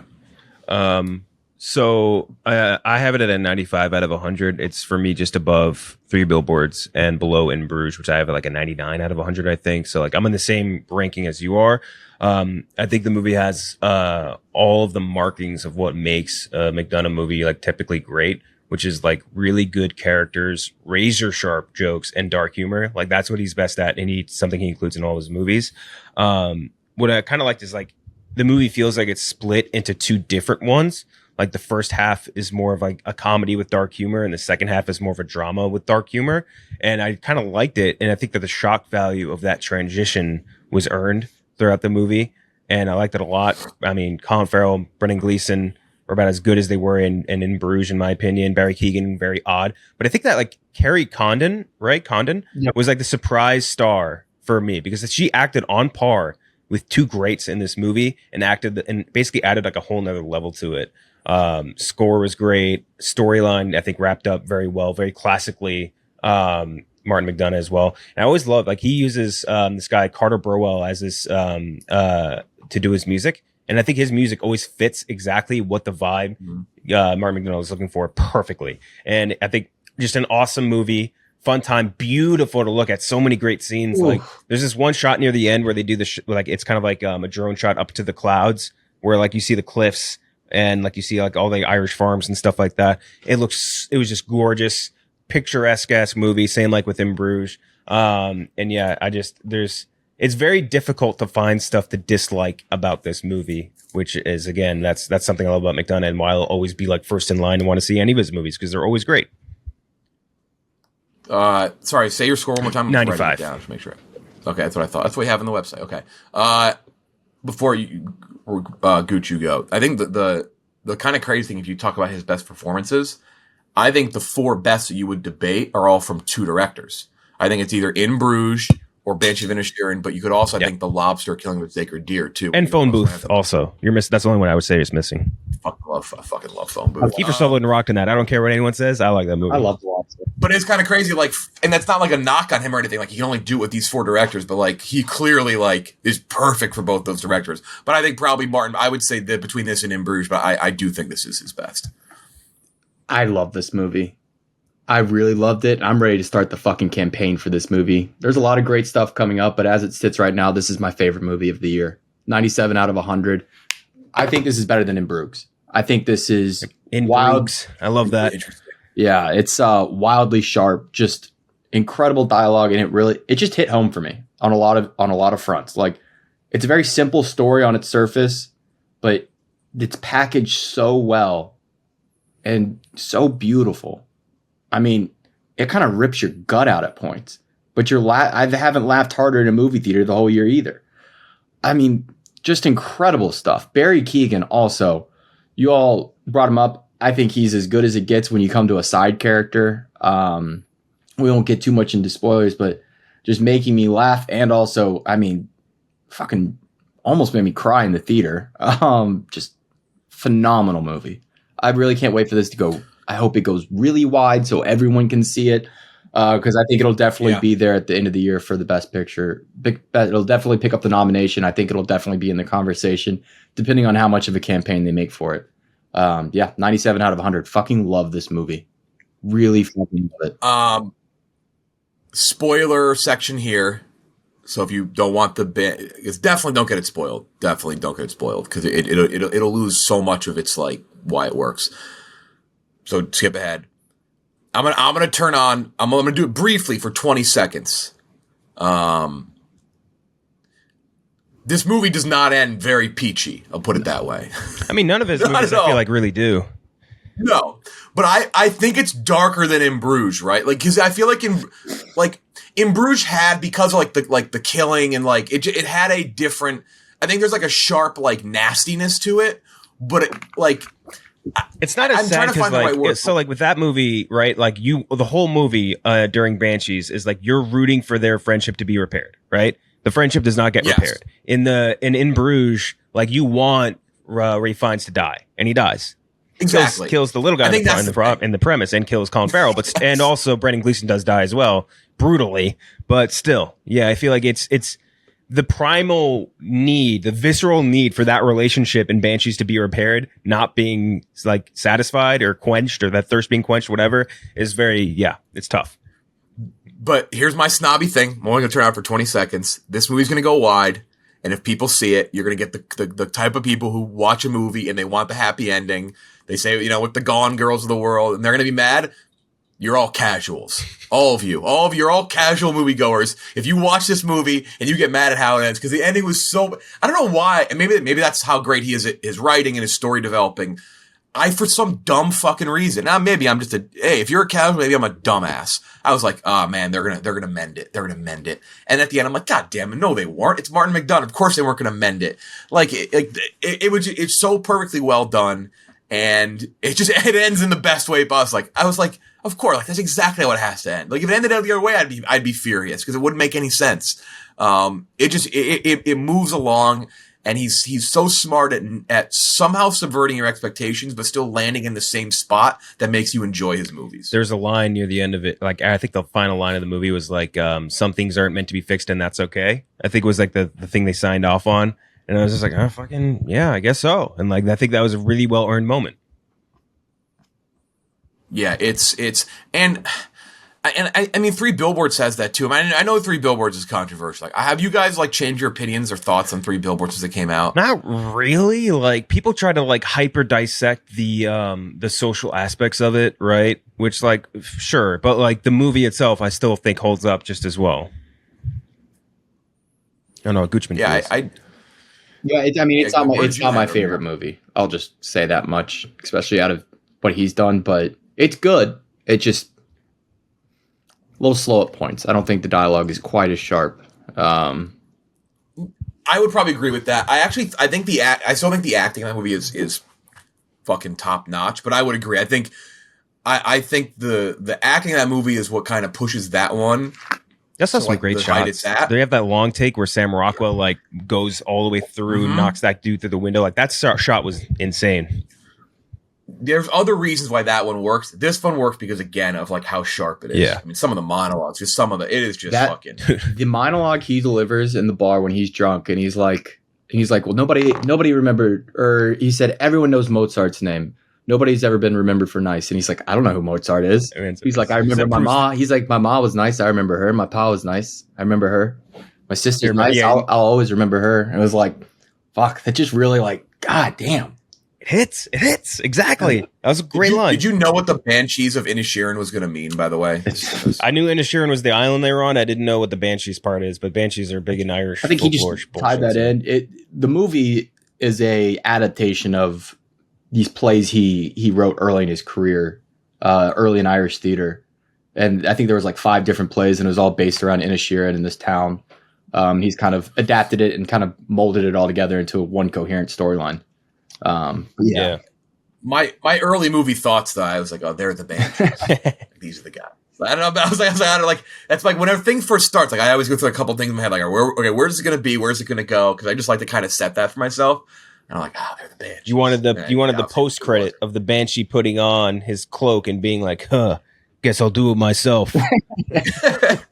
The donkey was also just an absolute. I can have my donkey in the house when I'm sad. He's like, yep. Like, oh. Dude, that line. I don't even like. This is one of those like. It's kind of funny. It's like we sit here, we talk about writing, we talk about how a thing looks, and like we always say, like we joke, like we don't really know what we're talking about. And I like to try and learn and more know what I'm talking about. But even then, I try not to bring it in too much because like I don't want to sound like a guy who just watched Barry Jenkins talk on YouTube and then watched Quentin Tarantino talk on YouTube for back-to-back 40 minutes. It's basically all I do. But there's got to be a way to explain it. But there's just something that he does with his movies that I'll say it again. He somehow subverts expectations, but always lands back to exactly where you probably expect in the beginning of the movie. I think that's the best way to describe it. I think the way he does that is by like he almost has like a realm of realism where like all of us were like, including people that don't even watch a ton of movies, you have like classic movie brain, like, hey, every story has a happy ending or whatever. Like you have set in your brain from what movies do, like this is how they're supposed to work, and like he just kind of presents it real.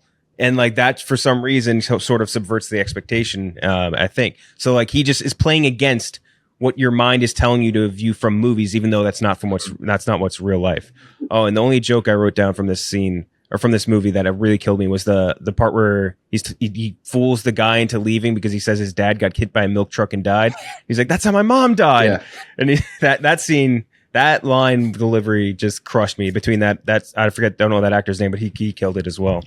Dude, when I also died laughing when he was like, he thinks he's smarter than Dominic, Barry Keegan's character. And he's like, he's the dumbest on the island, not me.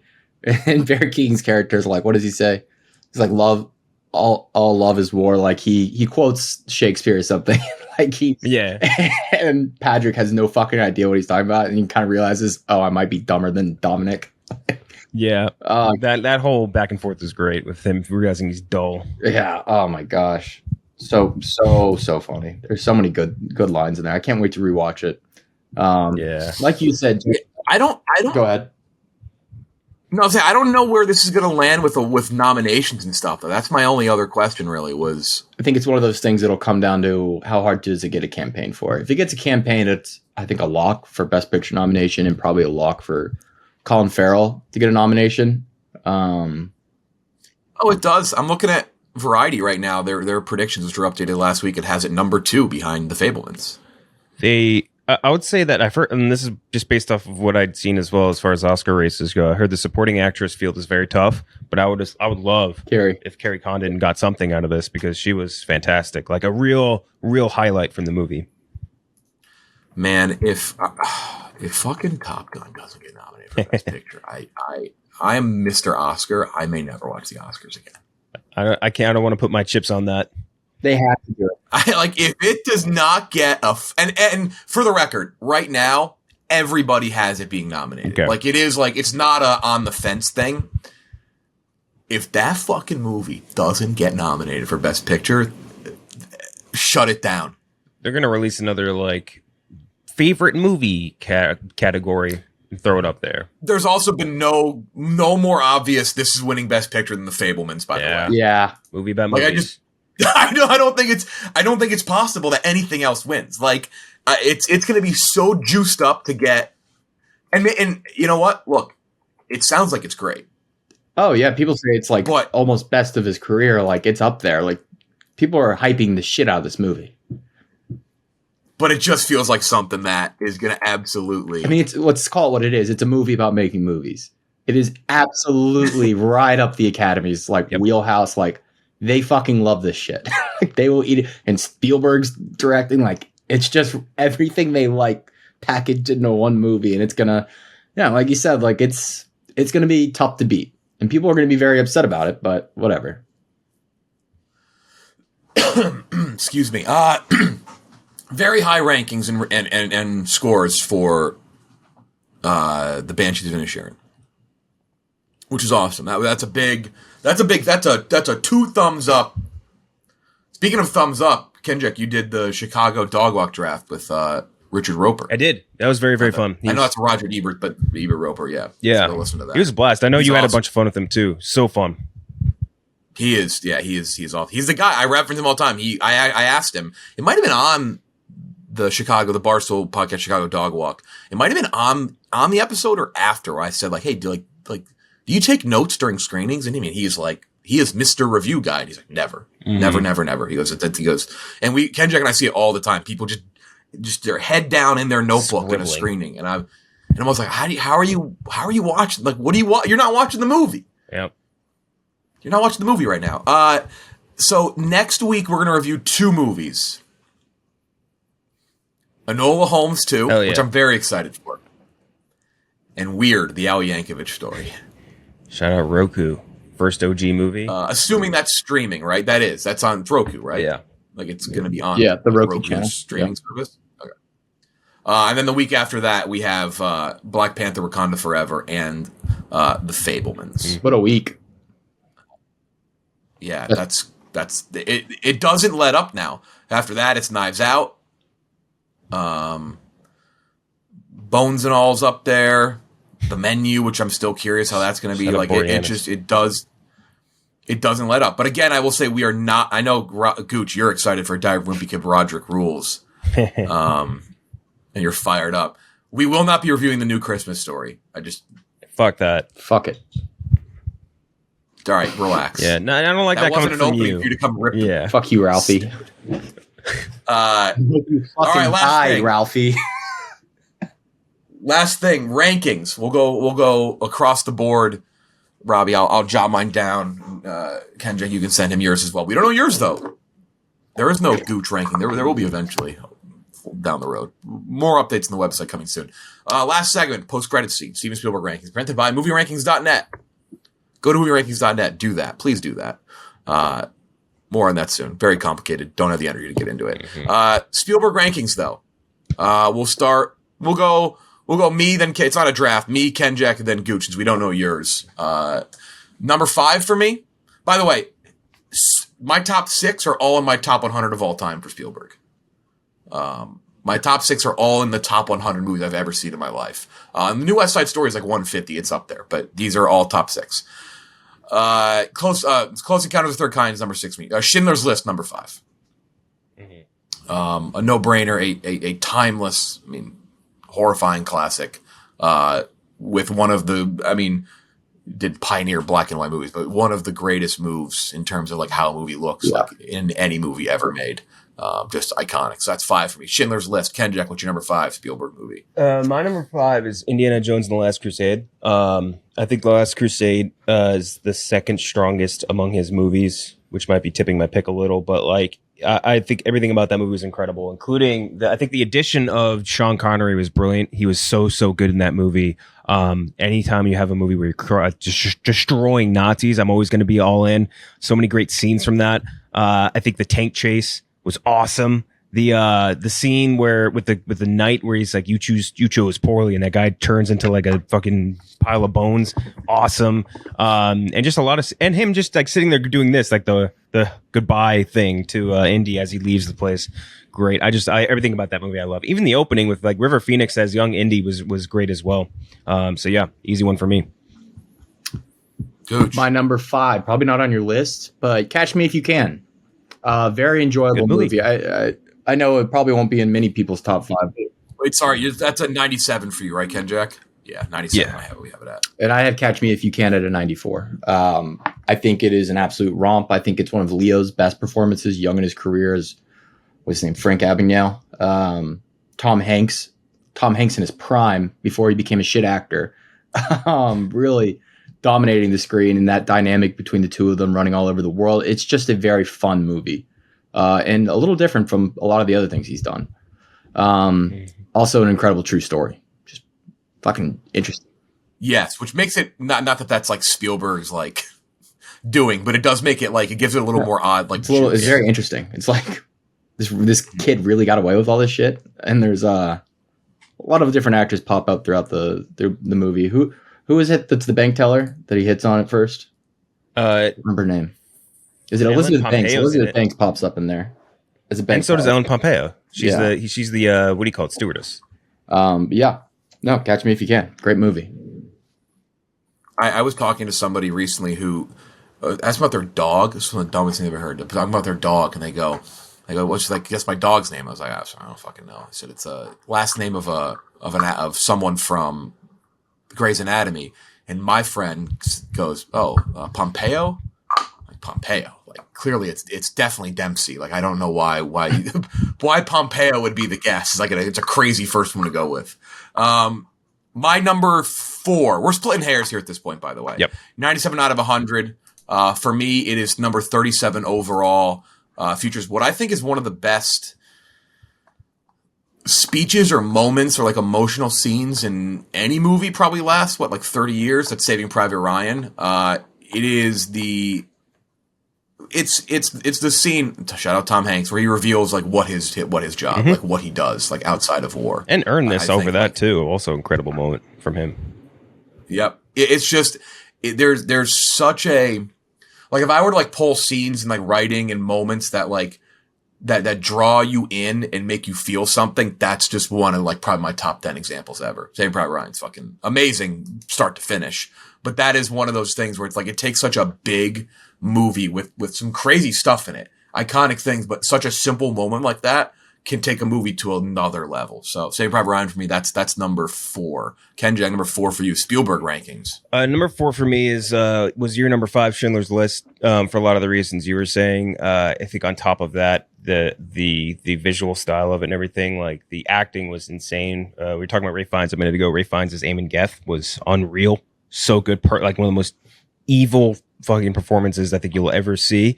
And obviously Liam Neeson, great. And fuck, it's not F. Murray Abraham. I forget. I forget Kingsley. Yeah. But dude, awesome movie. I think really powerful as well. Obviously it meant a lot to Spielberg, and I think it's like a required viewing, basically. So yeah, Schindler's List. Yeah, they showed it at school. My number 4 is the same as you, Jeff. Saving Private Ryan. Not much else needs to be said. I mean, it's just a fucking brutal movie. Kenjack, you've brought up the story before about, I think, would you know, someone who their parent literally had to be, or their grandparent had to literally be taken out of the theater. They had to leave the theater because it was so realistic. I mean, it's a very brutal movie, and it really does excel at the intimate moments between all that brutality. Once again, Tom Hanks, before he forgot how to act. Matt Damon, also great. Fantastic movie. He ad-libbed that line. People forget. He ad-libbed that entire story about him and his brothers that he tells to Tom Hanks. The one where he's like, yeah, we've caught my brother fucking in a barn or whatever that was. Whole thing was ad-libbed by him. Huh. That doesn't feel like a Spielberg thing to let people ad-lib on set. I don't know why, but it feels like he definitely has a plan in place and he wants you to follow it. So that's actually interesting. I didn't know that. Saving Private Ryan. Fucking incredible. Just not a movie I rewatch often. But it's a doozy. Number 3 for me, also 97 out of 100. Number 35 all time. Probably, I think. I mean, the what's the scariest movie of all time is always relative, like when you see it. But I saw Jaws at a young age. I mean, Jaws is, in terms of terror and dread, kind of tough to beat. What beat Jaws for Best Picture? I had to look that up. What year was that? 70. Losing to One Flew Over the Cuckoo's. Oh, that's fair. That's fair. Yeah.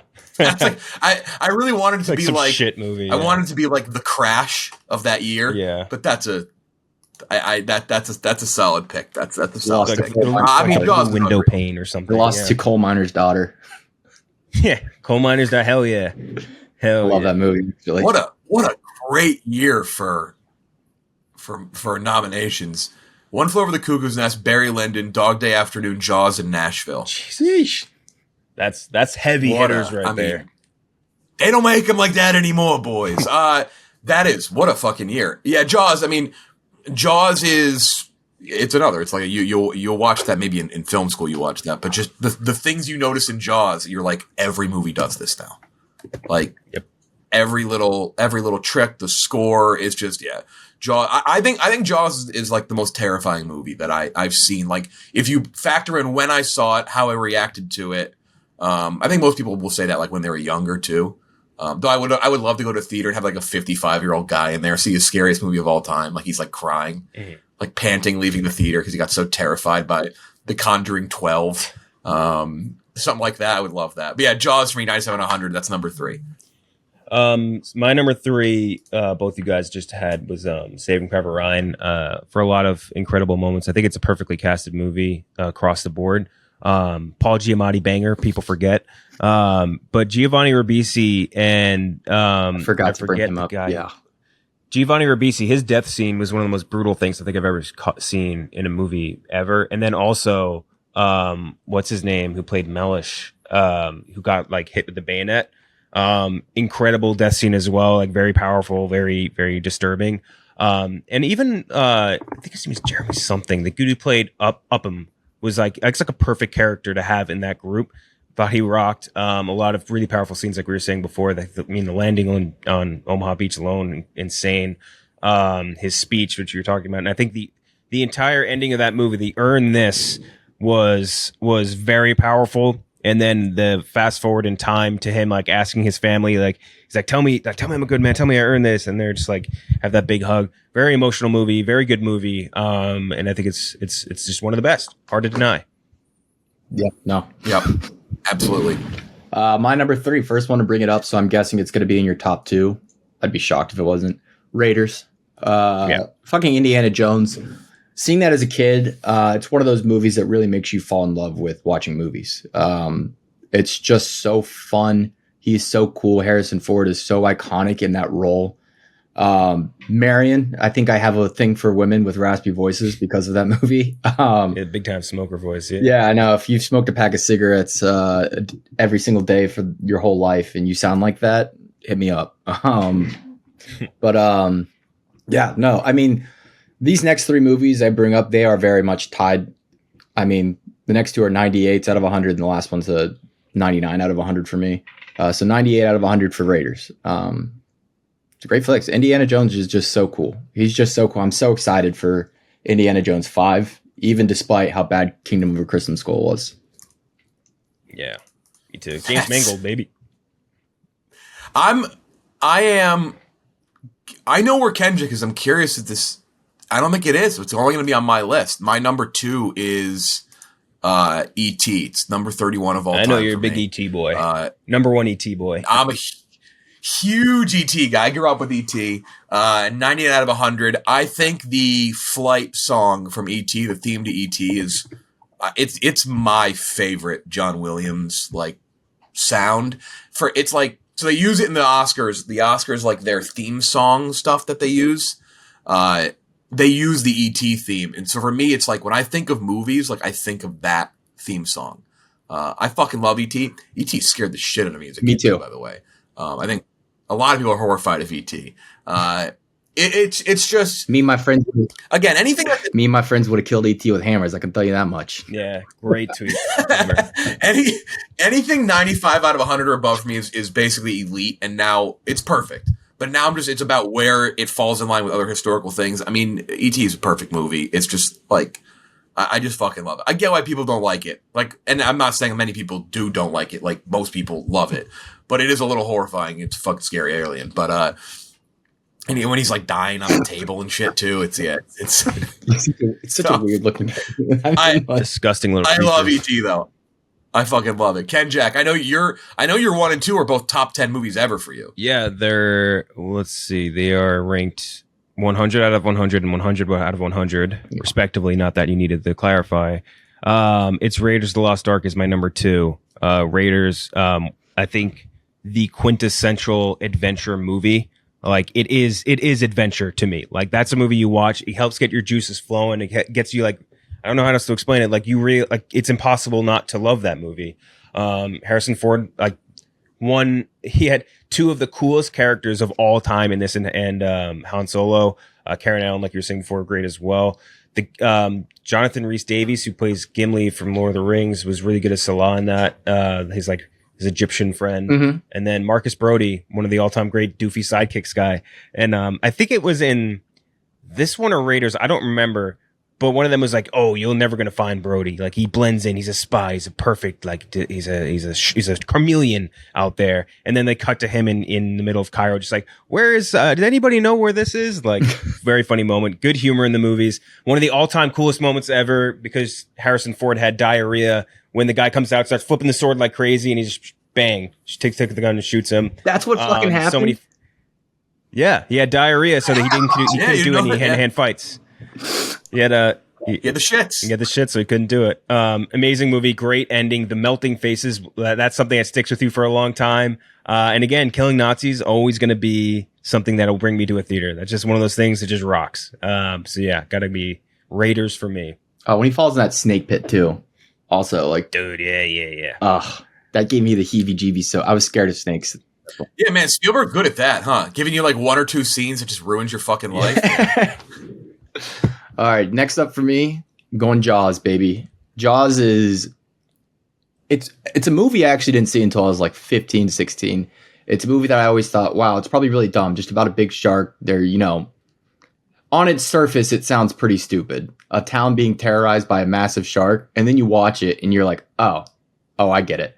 This movie is fucking gorgeous from start to finish, terrifying, the as good of a script as he's ever worked with. And then some of the most iconic shots you'll ever see, like the dolly zoom, is just insane. I mean, it's perfect. Iconic.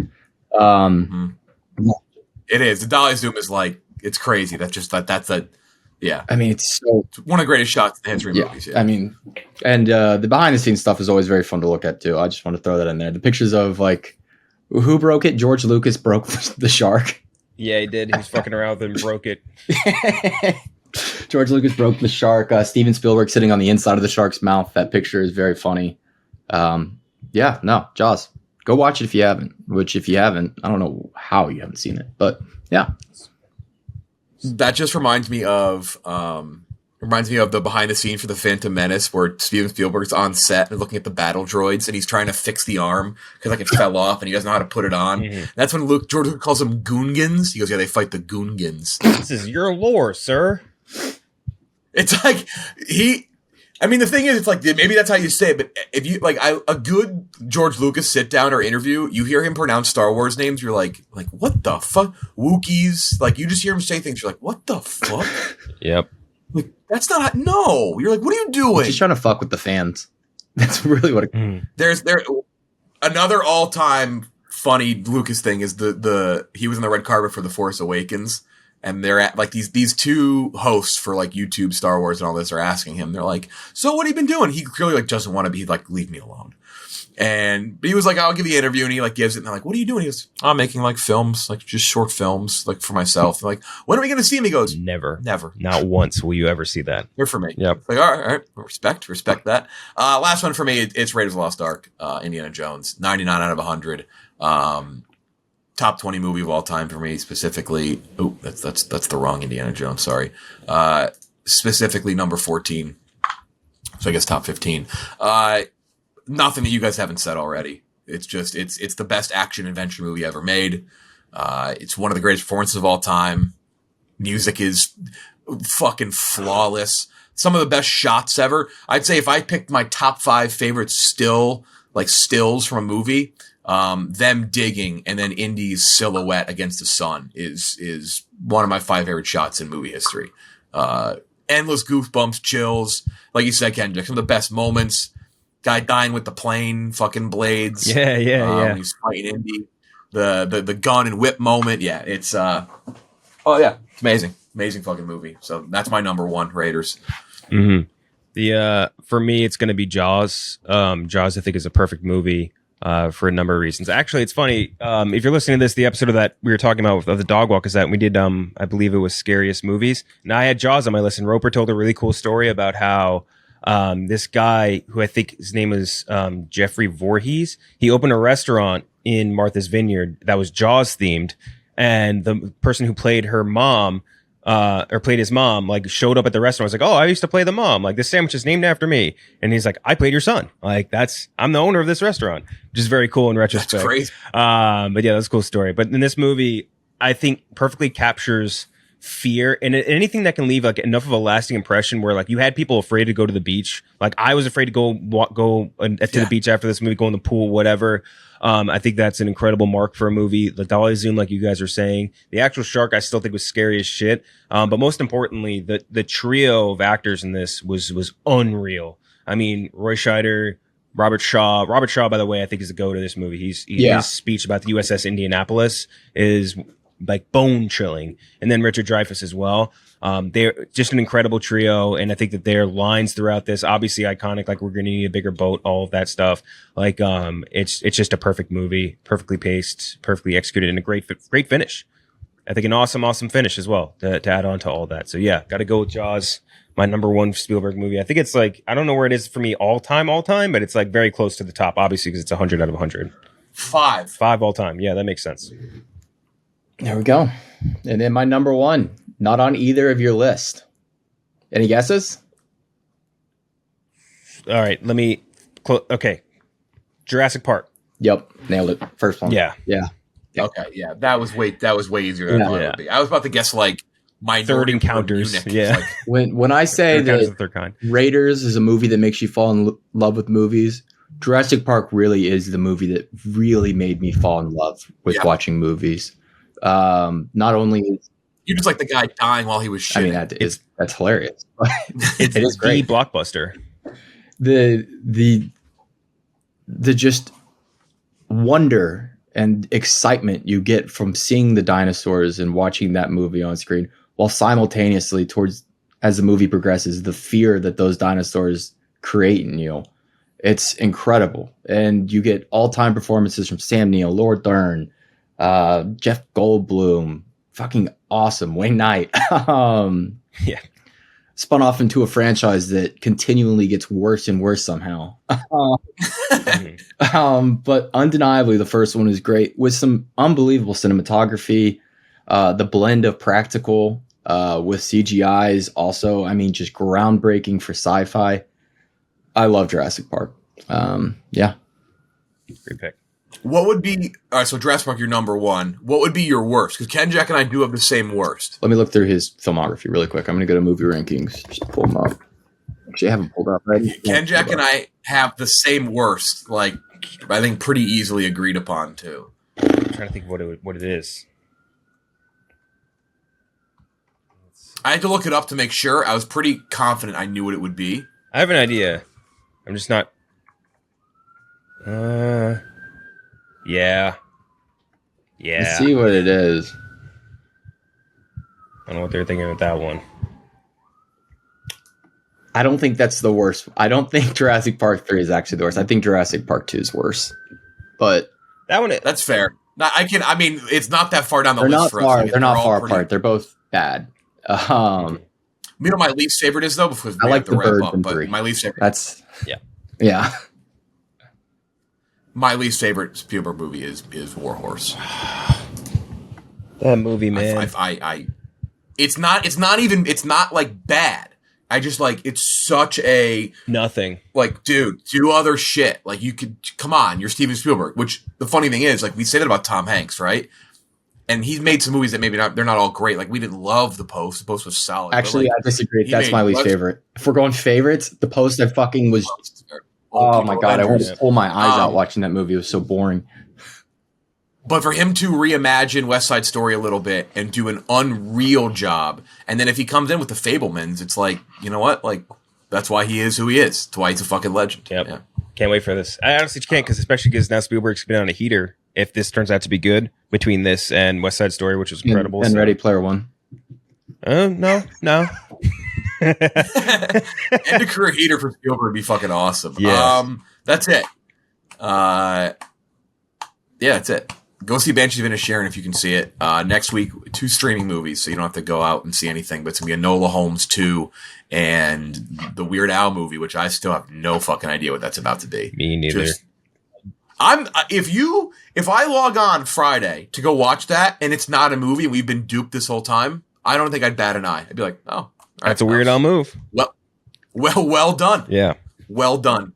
What if like you could only buy it on CD? You can't even stream it. You have to go to Walmart or Target and buy. That'd be pretty Weird Al-ish. Very Weird Al. Yeah. That's it for Gooch and Kenjack. I'm Jeff G. Lowe. We will talk to you next week.